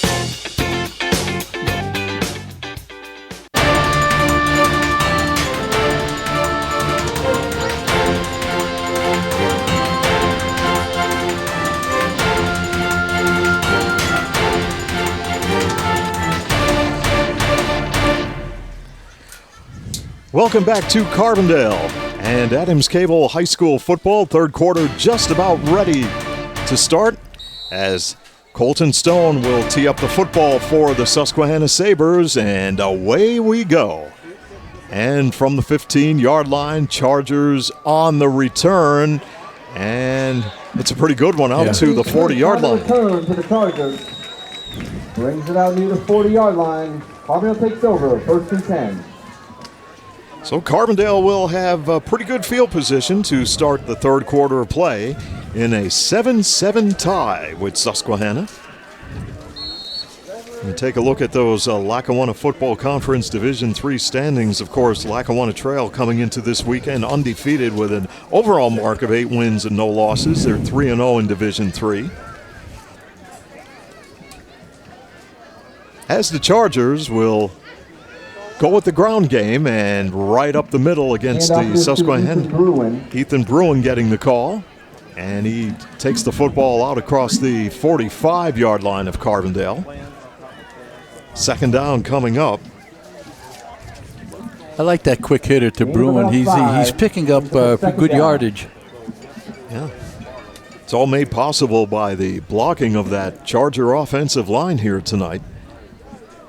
Second down and 4.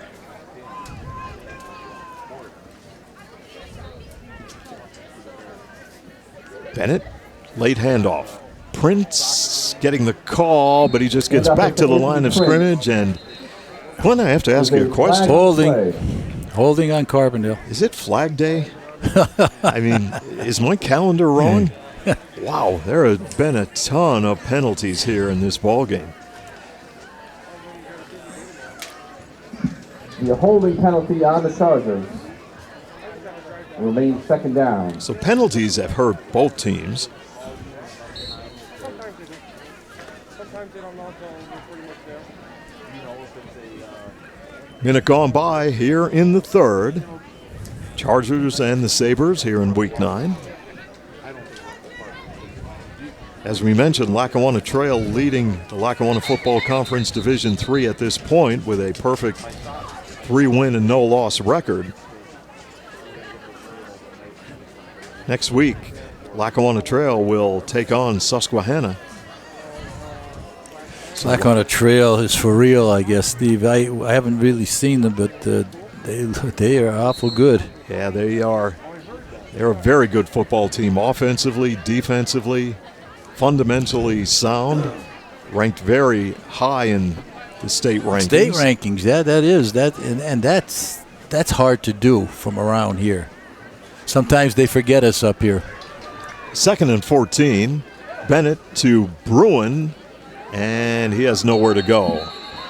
He breaks away, but the whistle had already blown. And a few other Sabres in on the stop. Bring up a third down. Yeah, forward progress was stopped at the line of scrimmage, so it's third down coming up for Carbondale.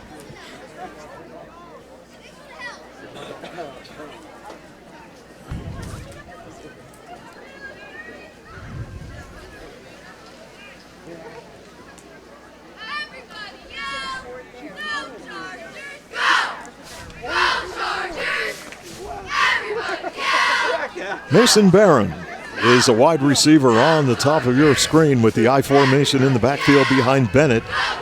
Bennett to throw, goes under the coverage, passes complete to Prince, and Prince will just carry the football up across the 40, and another penalty flag. I think that was probably on Carbondale, I think.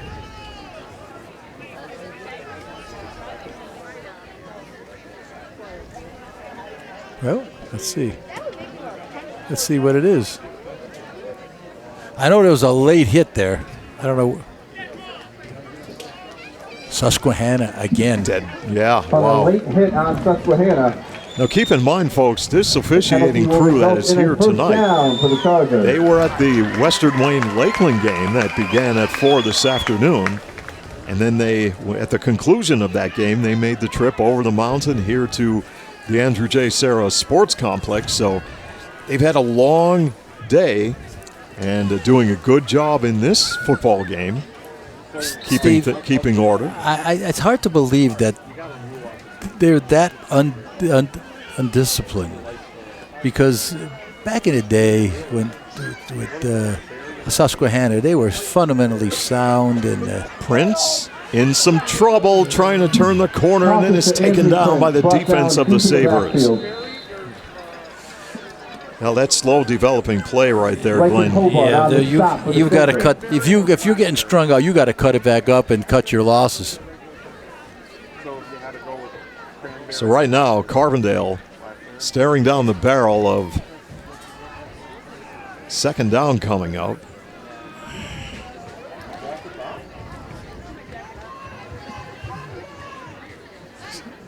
Do we have another penalty? Face mask. Oh my wow. God. The 5-yard face mask penalty on the Sabres. Wow. I've never seen something like this before.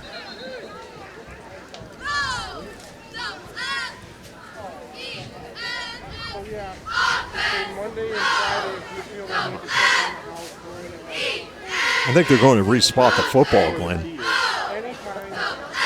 Yes, so it's probably 5 yards from the official for the line of scrimmage. So that will give Carbondale the football at the Sabre 40-yard line, first down. So that's minus 8 yards is null and void then. Chargers ready to run their offense. As Bennett will hand it off, it looked like it was Bruin, and Bruin carries defenders with him inside the 30-yard line, still on his feet. Great run. Wow. Ethan Bruin, 5'11", 170 pounds, and a junior. What a job he's done tonight, carrying the football. On that play, just a great second effort, wouldn't go down, and gives Carbondale another first down deep in Sabre territory.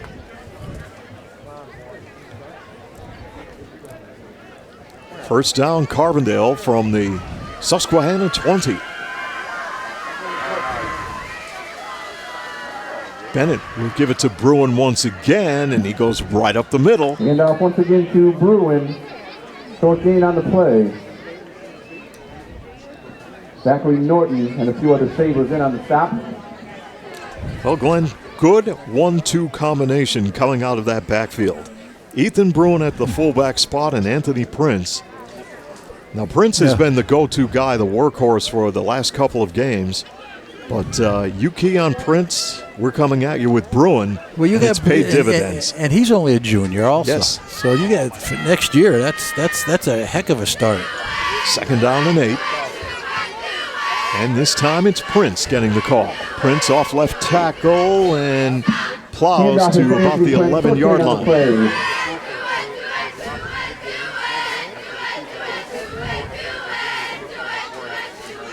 7:39 to play here in this third quarter on the Call Spall scoreboard. We're tied at 7. Sabres and the Chargers here in week number 9. Carbondale in Class 3A. Number 4 seed at this point. Looking to pick up a win and fumble and players battle for it. Susquehanna might have it. Let's wait for the official word. Nope, Carbondale will come up with it. Chargers maintain possession. Wow, that was close. But we'll bring up a fourth down. Now it's fourth down. I send out Baylor for a field goal right here. That's what they're going to do. Now let's check the spot of this football. It might be, judging from my vantage point, my view is blocked. It might be a 28-yarder. And this kick will hook to the right. It hooked to the right. Carbondale's kick is no good. There is a and with flag 6:26 remaining and a flag, so we were going to go to a break, but we're going to keep it right here. Penalty marker on the play. Holding Carbondale. Carbondale declined. On the Charger, Susquehanna will decline. And with 6:26 to play here in this third quarter, we're tied at 7. The Chargers and the Sabres as we go to a break. Providing the ultimate in professional service is a tradition at Lawrence A. Gabriel Funeral Home and Cremation Services Incorporated, Carbondale. For more than 50 years, families in Carbondale and its surrounding area have used our 2 Hospital Street and 74 North Main Street locations for a traditional service, cremation or memorial services, or a service of personal preference. Contact Lawrence A. Gabriel Funeral Home and Cremation Services Incorporated to handle every detail. Susquehanna Sabres with the running play and another penalty marker. Wow. Glenn, do you need another sheet of paper for I have the no more, penalties? Steve. I have no paper. I have no. My pencil is running out of lead. Wow.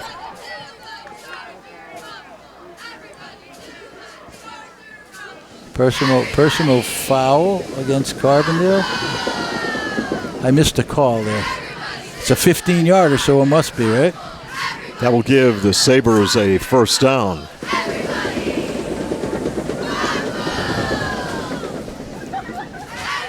From the 36-yard line. See if the Sabres can take advantage. And this time, Yanoni in trouble. Again, everybody up high, nobody hitting him low. Scramble for a short gain.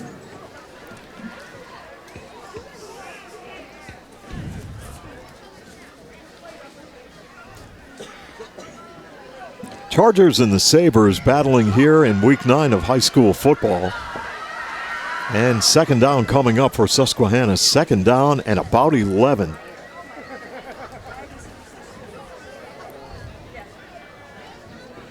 Joel Decker, a freshman, will be split wide on the near side along with Cooper Payne, and a split backfield.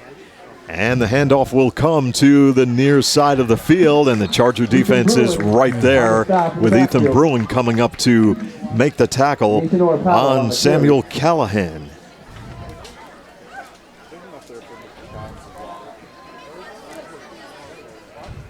Well, the third quarter moving along at a little bit of a rapid pace here, Glenn, as we near 5 minutes remaining in third quarter action, and Carbondale and Susquehanna tied at 7.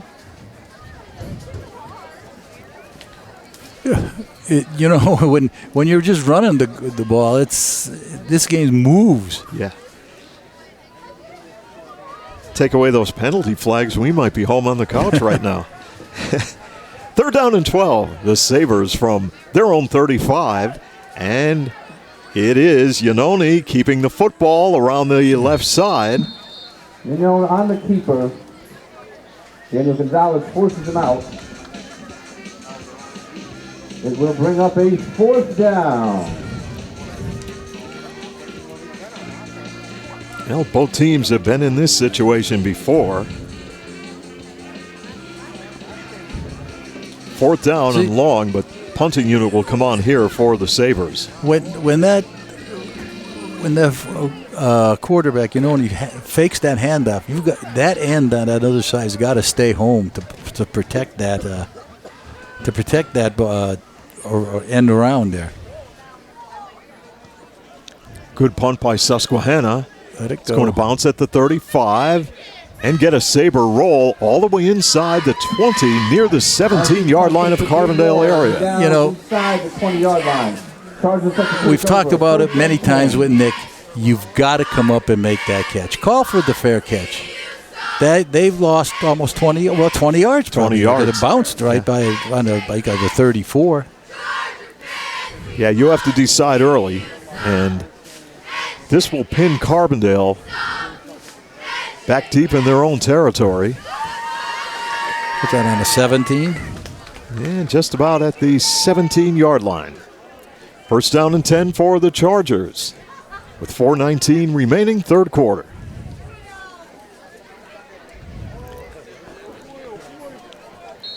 Now they got to grind it out here. And it's Bennett rolling out in some trouble. Looking, firing the pass down. Oh. It's intercepted. Picked off by William Marcy of Susquehanna. Very, very poor decision. Take what you get. Don't force the action. Wow. Yeah, he kept rolling out, and Marcy was right there to pick it off. And the Susquehanna Sabres take over possession of the football. We'll see if they could take advantage of the turnover by the Chargers. That is a big turnover.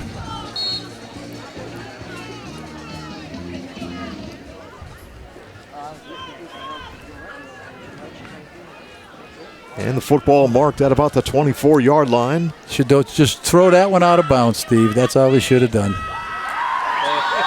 Weston Yanoni back in the pocket to throw. He'll go out in the flat. Far side, Marcy has it. Marcy fighting for yardage. And Chargers trying to gang tackle him. He's still on his feet. Again, nobody hitting low. Picked up about 8 or 9 yards on the play. And we'll take the game about 7.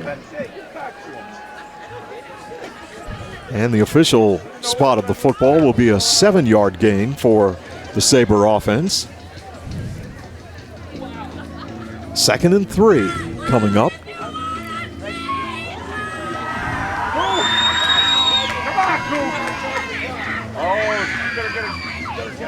And Sabres taking a lot of time getting the play in from the far sideline. And here they come to the line of scrimmage. Oh, we got a football.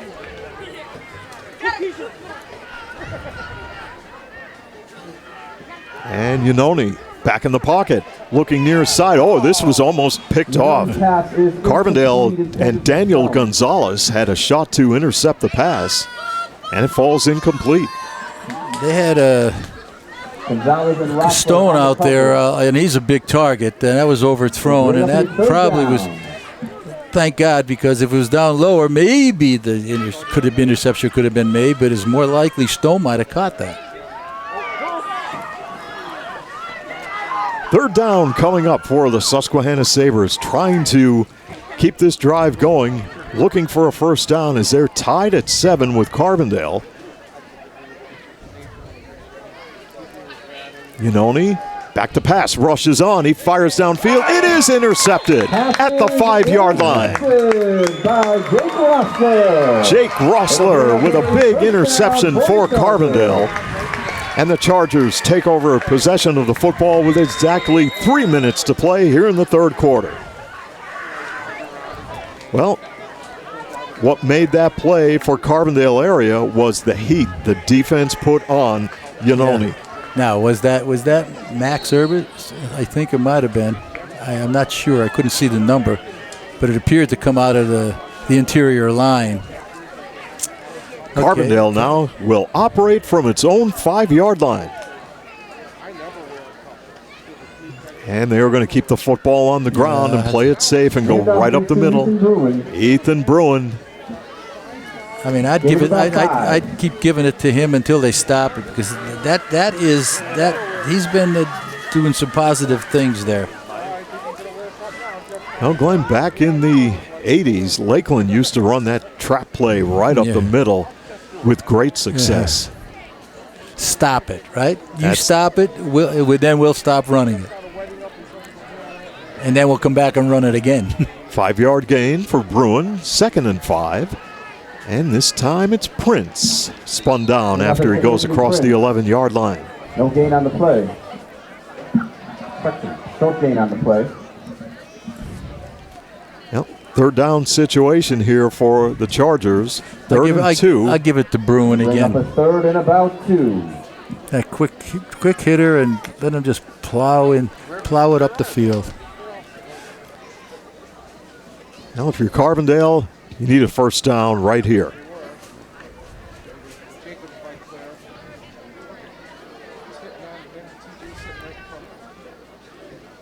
Bennett hands it off. Bruin up the middle.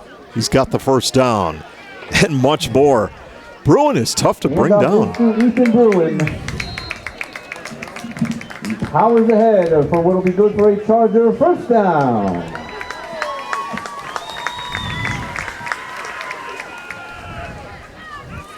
Well, Carbondale will sustain the drive with the first down here in the late stages of quarter number 3 on the Call Spall scoreboard as we near 1 minute left in the third quarter of play. And Glenn, if someone can come up with points here late in the third or early in the fourth quarter, that might be the ball game the way this has been going on. Handoff, Prince, stopped cold at the line of scrimmage. Good job by the Sabre defense. Prince will be a short loss on the play. 2nd and 11.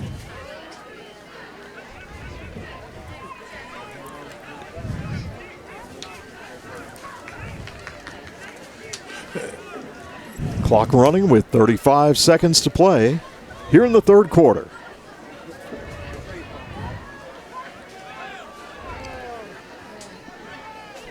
And it's Barron in motion. Bennett hands it off. Bruin gets the call right up the gut. And ball was taken away by the Susquehanna Sabres. Was it a fumble? Fumble on the play. Return to score by Susquehanna. And the Sabres come up with a touchdown. Looked like a lineman picked it up, Glenn. Yeah, I don't know what happened. Whatever happened, it was It's 13-7 as the Sabres shock the Chargers as they had the football. Carbondale had the football. And what looked like a play that was almost over, suddenly, player from Susquehanna picked it up, scooted into the end zone for 6, and the Sabres have a 13-7 advantage.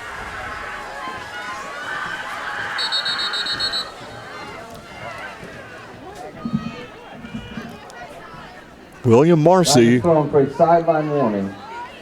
William Marcy will be the holder on this extra point attempt by the Sabres.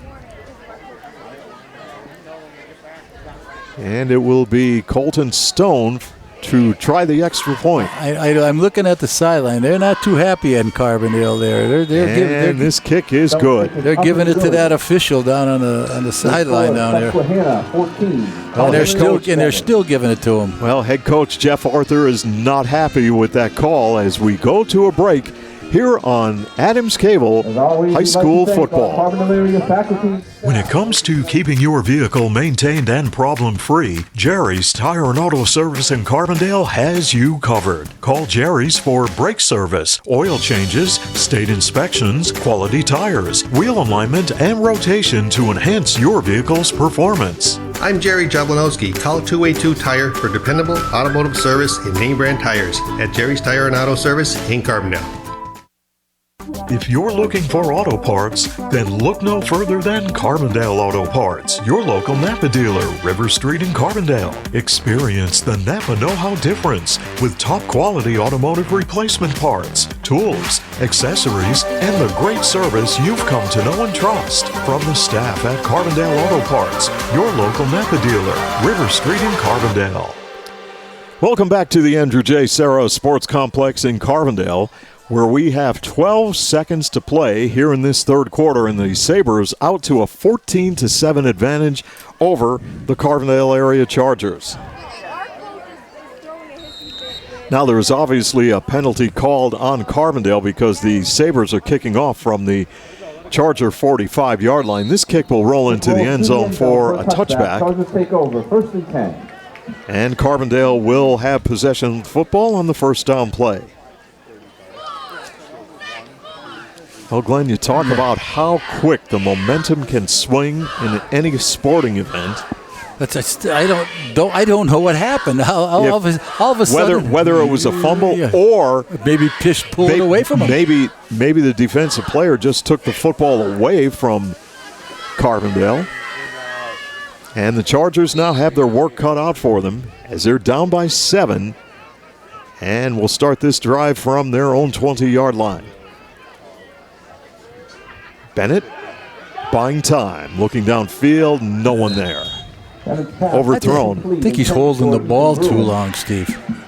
Ethan Bruin, the intended receiver. And with 6 seconds to play here in the third, Carbondale will face 2nd down and 10.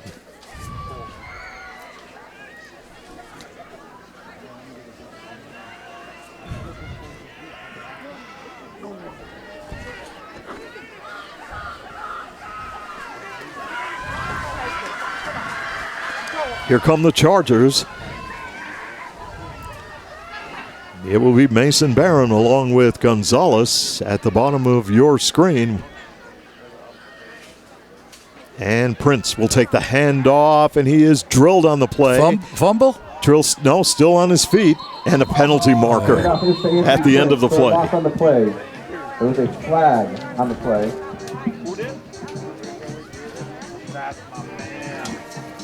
This is getting sloppy now.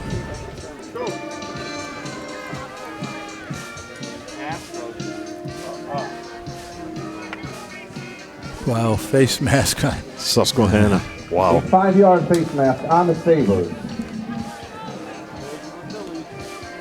Now, Glenn, before we end the night, you need to total up all of those penalties, because I'm curious to know between both teams how many penalties we had in this football game.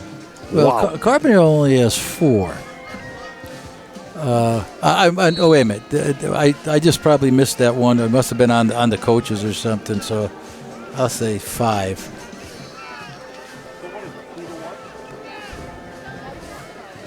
Chargers on the 2nd down play with no time on the clock here in the third, as the quarter cannot end on a penalty.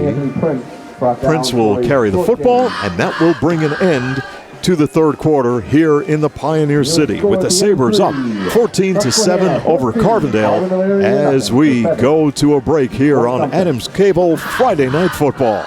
What does it mean to be an expert? Does it mean getting the job done right?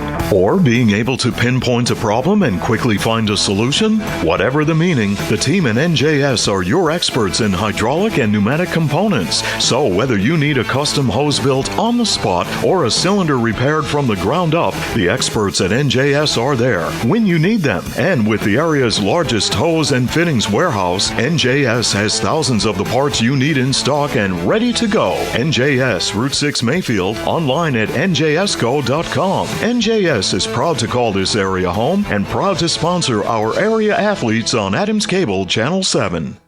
The White's Crossing Sports Shop, Canaan Street in Carbondale, is the leading authority for the outdoors in northeastern Pennsylvania. Visit them for a complete line of archery accessories, hunting and fishing licenses, live bait, fishing tackle, and LEM meat processing supplies. Call 570-282-4699 and be sure to check out their Facebook page. Finding that unique seasonal outdoor item has never been easier with help from Tom and the staff at the White's Crossing Sports Shop.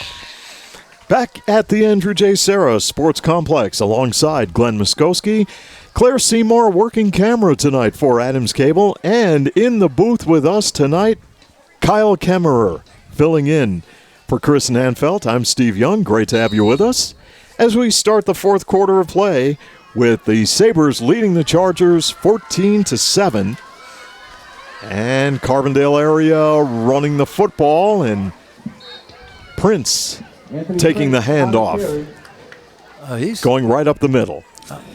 Steve, I like the way Prince runs as for a freshman. He's not bad. He's got to learn some some fundamentals and keep plugging away and probably put a few pounds on strength-wise, and he'll be all right. He's got a good future ahead of him. 5-yard gain on the play by Prince. 2nd and 5 for the Chargers. Down by 7. Bennett handing it off. Here comes Prince. And he is stacked up as he got near the 40-yard line.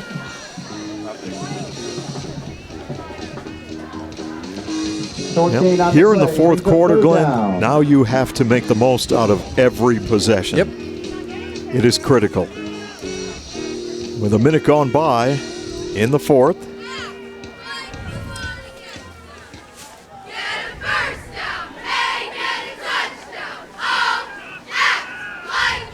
third and 3.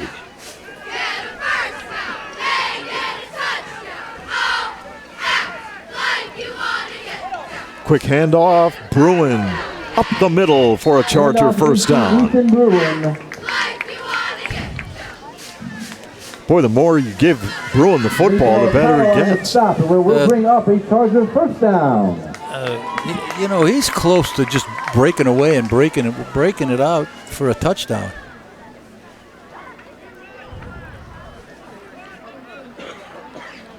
Clock running as we near 10 minutes left in the fourth quarter. Sabres 14, Chargers 7. Chargers with a new set of downs.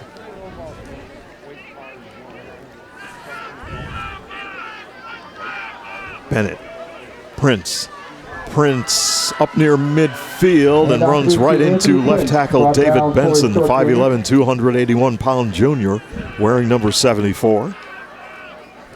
Team of about 3 on the play. We'll bring up a second down.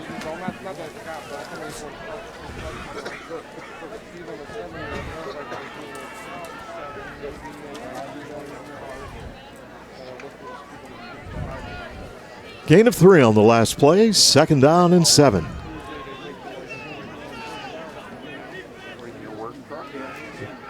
It is Bennett on a handoff to Prince, and he is wrapped up by the defense of the Sabres. Well, good penetration by the interior line that time, and the linebackers, before he even got started, they were in the backfield. That looked like Zachary Norton, the nose guard, 5'11", 235 pounds, in on the tackle. 3rd down coming up for Carbondale area as they lose yardage on the play back to their own 48-yard line. Now we have under 9 remaining here in the fourth quarter. Big 3rd down play for Carbondale. They are looking to sustain the drive and not give the football back to the Sabres. And a timeout is called by the Chargers. Timeout, Carbondale area. I think good timeout, Steve. This is a big play. Ladies and gentlemen, You gotta let's make hear sure it one more everybody's on time the for right our page. cheerleaders, especially our senior cheerleaders. 8:43 Riley Corona, remaining in the Shania fourth. We'll go to a break on Kylie Adams Kelly, Cable Friday Kylie Night Kelly. Football.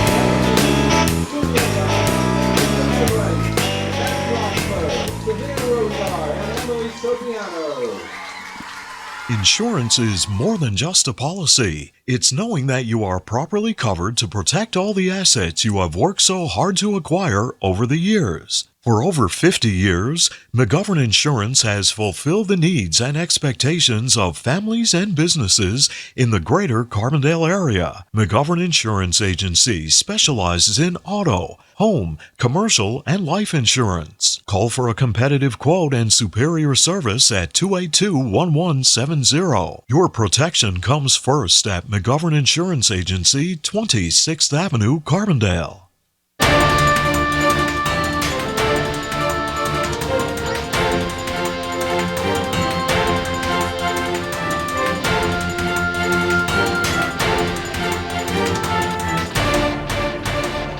.8:43 remaining here in this fourth quarter. Sabres 14, Chargers 7. Third down for Carbondale area. Prince on a reverse, coming near side. And this is Colin Orms with the football. And wow, he's run out of bounds, and there's another flag. Penalty. That's going to be unnecessary roughness. Unnecessary roughness. Wow. He was almost on the track when he gave him a shove. Wow.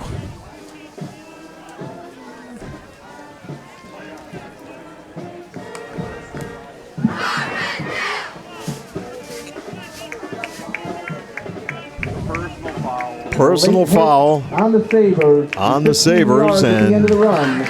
Good for a Charger. That will move the down. football inside the 35-yard line.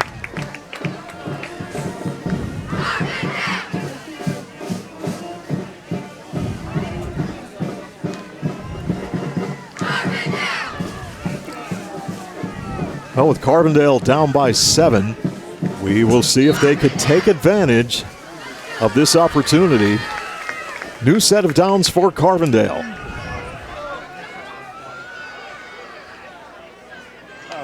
Bennett out of the gun.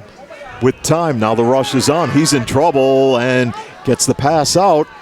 And they will get the football on the completion inside the 30. Williams Hobart on the stop. Who is that just walking back there? About 5. Coming back holding his head there, Steve. I can't see that number. That's who caught the pass. I can't tell. 20. Up. 2nd and 5 for Carbondale. With under 8 to play. As Bennett. Whoa. Oh. People move that. Wow. Flag before the snap. Now. Cooper. Now, was Carbondale's reaction to what Susquehanna did there? Let's see. Yep. Hit against Susquehanna. Another Wow. one. Going to be encroachment on the Sabres. 5-yard penalty. Well, let's put it this way, Glenn. Susquehanna is giving Carbondale every opportunity to tie or take the lead in this game. 2nd and short, 2nd and a yard to go. Now they'll re-spot the football. It looks like it's out at about the 23-yard line. And Darrell Bennett ready to run the Charger offense. It is Bennett looking to throw. Bennett pump fake and rolling out, being pursued. He's in some trouble and has to run out of bounds. Bennett on the keeper. At the 20-yard line. Yep. Use your head. You got to use your head there. You just don't want to force any action. That's good for A That first will down. result in a Charger first down.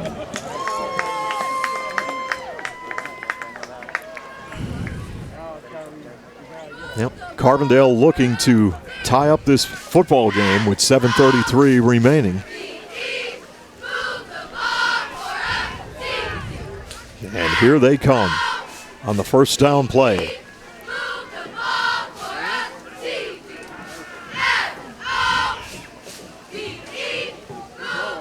Prince in motion. And the quick hitter. No, it's Bennett to keep. And the rush is on. And Bennett will fire the ball and throw it away. Good idea by Darrell Bennett, as all of his receivers were covered, and the incompletion will stop the clock with 7:24 left. On the call, small scoreboard with the Sabres leading 14-7.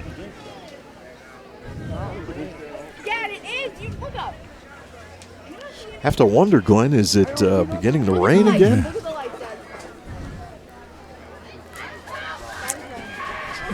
It seems like a little cooler. It's getting a little cooler, Steve. Cooling off a little bit. Now we're sneaking up on November here now. Yeah. Second down and 10. And they will run the football. That was good penetration by the defense. The whole defensive line there stopped Bruin for no gain. Third down coming up.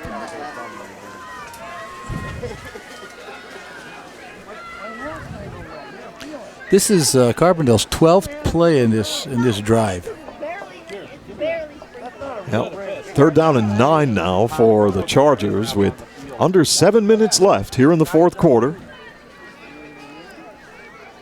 Big play in the football game right here, as Carbondale would like to sustain the drive.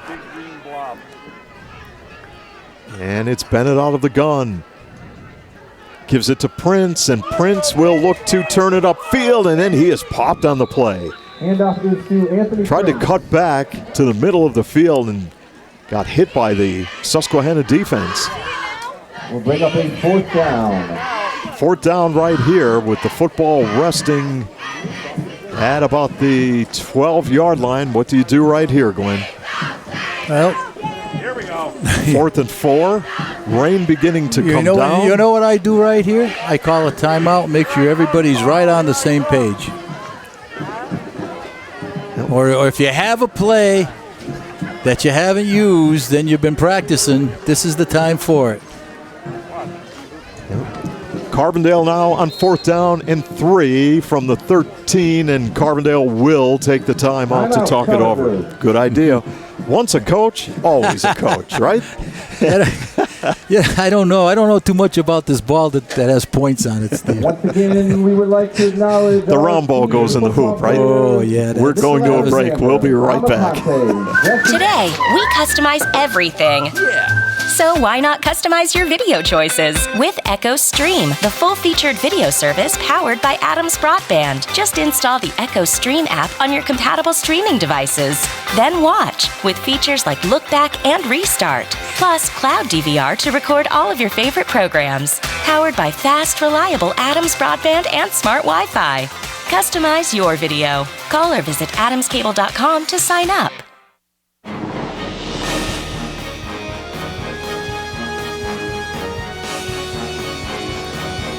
Back in Carbondale at the Andrew J. Sarah Sports Complex with 5:49 remaining here in the fourth quarter, and Susquehanna leading Carbondale 14-7.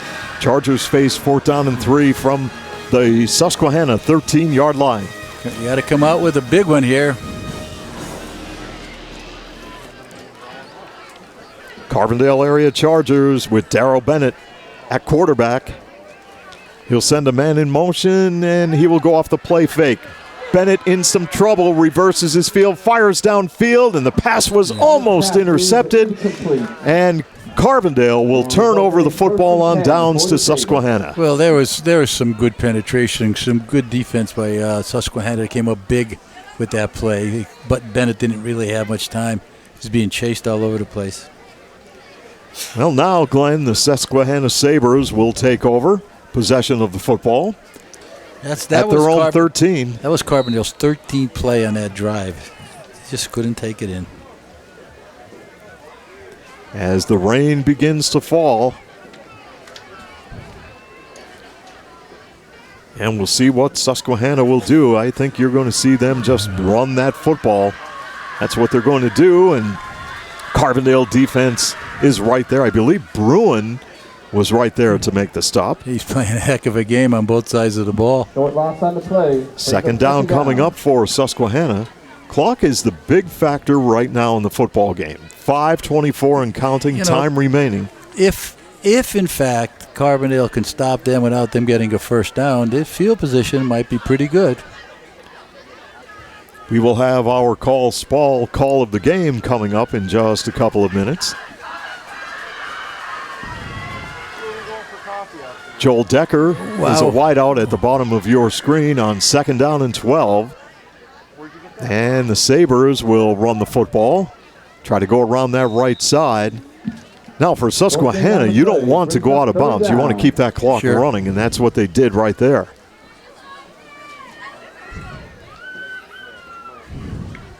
It's 3rd down and about 9 for Susquehanna.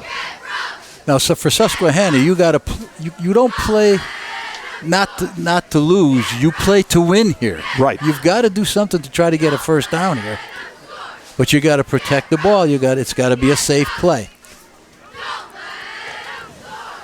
Nearing 4 minutes remaining in the 4th quarter here in Carbondale, with the Sabres leading, facing 3rd down and long yardage. Reverse. And there's a reverse coming to the near side, and it goes to Cooper Payne.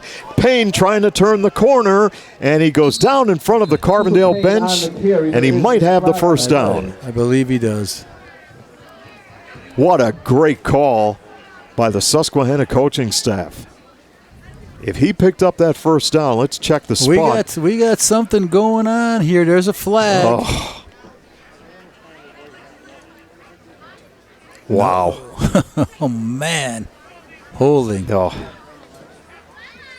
That was a great play, too. Going to be a holding penalty on the Sabres. Half the distance to the goal.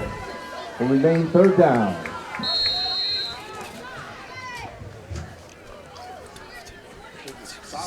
Wow. 3:55 remaining. 3rd down and 9, the Sabres. Yanoni surveys the Charger defense. High snap. Yanoni fires downfield. He's got a man open. It's off his fingertips. Incomplete, intended for William Marcy. William Marcy, the intended receiver. And it's 4th down. The punting unit will come on for the Sabres.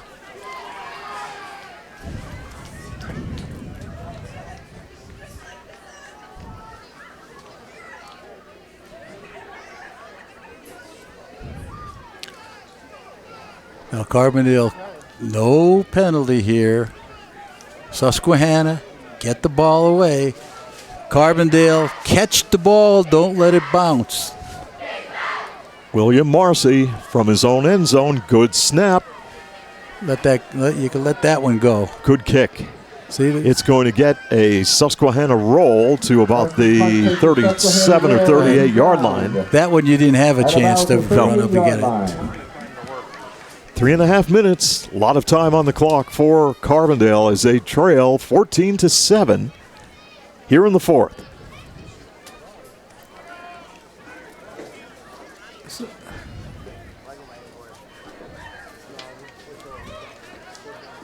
Now you got plenty of time. Just run your offense. Don't force the action. First down play for Darrell Bennett. Prince takes the handoff and runs into a wall of blockers, but a great second effort will take him inside the 35-yard line of the Sabres. Nathan Oropalo. I'm totally impressed with Prince. Yeah, good running back. Possesses great speed, good vision. Picked up 5 on the play. Second and, let's check it. Picked up 4, 2nd and 6. Barron in motion, quick hitter. Bruin up the middle. Now keep in mind, clock is running.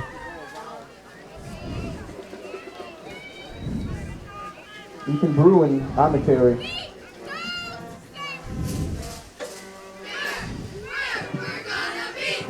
Big call right here for Carbondale area and head coach Jeff Arthur with 2:29 left.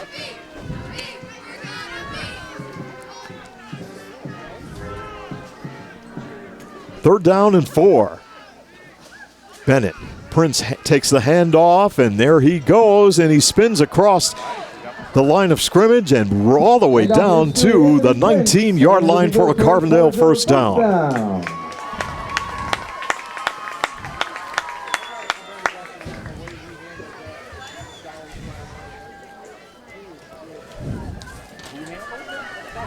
New set of downs for the Chargers as we have exactly 2 minutes remaining here in the fourth quarter. First down for Carbondale area. Here's Bennett handing it off. It's Prince wrapped up right at the line of scrimmage. Anthony Prince brought down for a short gain. I don't know how many timeouts Carbondale has left. I think they used one here in the second half, so they should have a couple left. Minute 32 left. Clock running.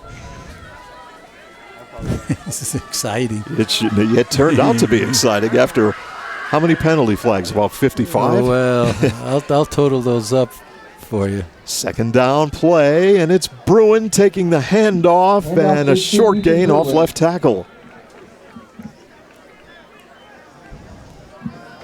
Now that clock continues to run. About 4 on the play. Third down coming up with a minute left. Carbondale taking this one right down to the wire, looking to tie the game or take the lead. Third down and 5 from the 19-yard line. It's Bruin back to throw. Bruin looking end zone. It's up for grabs and caught it. No, he was out of the end zone. Out of the end zone. Oh, great catch. Pass is ruled incomplete, intended for Mason Barron. Mason Barron, the intended receiver, out of the left corner of the end zone. Stopping the clock with 39.9 seconds remaining. Fourth down. This could be the football game right here. Fourth down and 5, a long 5. Now, if you're gonna pass the ball, you have to make sure you get past that first down marker. Well, Glenn, if you have a timeout, or you should use it right here. There it is. Yeah. We're going to keep it right here for the timeout. Carbondale area. We're going to take a quick break. We'll be right back in just a moment. Deserve expert heating, cooling, and plumbing service. So, just call Spall. T.E. Spall & Son has been serving northeastern Pennsylvania with expert customer service for 38 years in all phases of residential and commercial heating, cooling, and plumbing. So just call Spall for the expert service you deserve. Visit them at callspall.com. For service, remember, just call Spall. Back at the Andrew J. Sarah Sports Complex here in Carbondale, 39.9 seconds left. Sabres lead this football game 14-7. Carbondale area faces fourth down and 5 from the Susquehanna 15-yard line. If nothing else, this really puts Carbondale's young team in a game where everything counts, and this is a great experience for them, Steve. Well, the play has been sent in by the Charger coaching staff, and here we go. It will be Prince in motion. They'll go off the play fake. Looking, a little pass out to the near side. They will have the first down. Did he lose the football? Out of bounds. Touchback. Wow. Wow. Carbondale go nuts. If Cody Owens on the reception.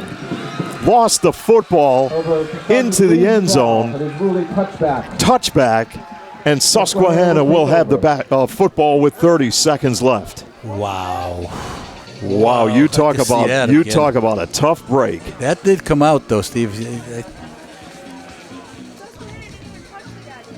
Wow. 30 seconds left, 14-7 the Sabres. And all they have to do now is play out the remaining time on the clock. Well, Glenn, let's have our call of the game. Well, Steve, it has to be, with 12 seconds left to go in the third quarter, the fumble recovery or the pull of the ball away from the runner by an unknown, because we couldn't see, Susquehanna defender and ran in for the winning touchdown. 30 seconds left. Sabres will just take a knee, and that will do it. Susquehanna will take a knee. And the Sabres will be victorious here tonight over the Chargers by the score of 14-7. Susquehanna will improve their overall mark to 5 wins and 4 losses. They are now 2-2 in Division III. The Chargers fall to 2-7 and 1 win and 3 losses in Division III. Tough loss for Carbondale. They had a chance to tie the ball game or possibly win it, and they turned over the football right at the end, and they fall here tonight to Susquehanna. Steve, I'd like to see that play over again, because is it a touchdown when you stick the ball over the end line? It is, right? Did he lose it before he put it over the end line? Was it knocked away? It's hard to tell. Tough call. No complaints by Carbondale, so it might have been just one of those things, and you feel sorry for the player that it happened to. But it was a great game. This is a great learning experience for Carbondale. They'll be okay. They need to get now back to a weight program, an all winter, summer weight program to build up some strength, because they played hard. There's no question about it. And it looked like Susquehanna was a bigger team than they were. They did everything but win the game today, I think, Carbondale. And it was a tough way to not get in the end zone, and a tough way for Susquehanna to score a touchdown against Carbondale. Next week, Carbondale will close out their regular season on the road at Old Forge, while the Susquehanna Sabres will travel to Lackawanna Trail. And that, my friends, is going to wrap it up here tonight in the Pioneer City. And it's all been brought to you by Adams Cable Service, by the Comfort Doctors, T.E. Small & Son Heating, Cooling, and Plumbing, by Beston's Auto Body and Collision Center, Nick's Excavating and Paving, Tom's Flooring Shop, your first step to a beautiful home, Main Street Childs, by Lawrence A. Gabriel Funeral Home and Cremation Services Incorporated, with locations at 74 North Main Street and 2 Hospital Street. Also brought to you by Jerry's Tire and Auto Service, Carbondale Auto Parts, your local Napa Auto Parts store, NJS Systems and Controls, Route 6 Mayfield, by the White's Crossing Sports Shop, McGovern Insurance Agency, comprehensive coverage with a personal touch, and your starting lineups for today's game, brought to you by the Roselle Department Store. Your final score once again here tonight in Week 9 of Adams Cable Friday Night High School Football. Susquehanna 14 and Carbondale Area 7. For Glenn Muskowski, Claire Seymour, and Kyle Kemmerer, I'm Steve Young. Till next time, so long from Carbondale.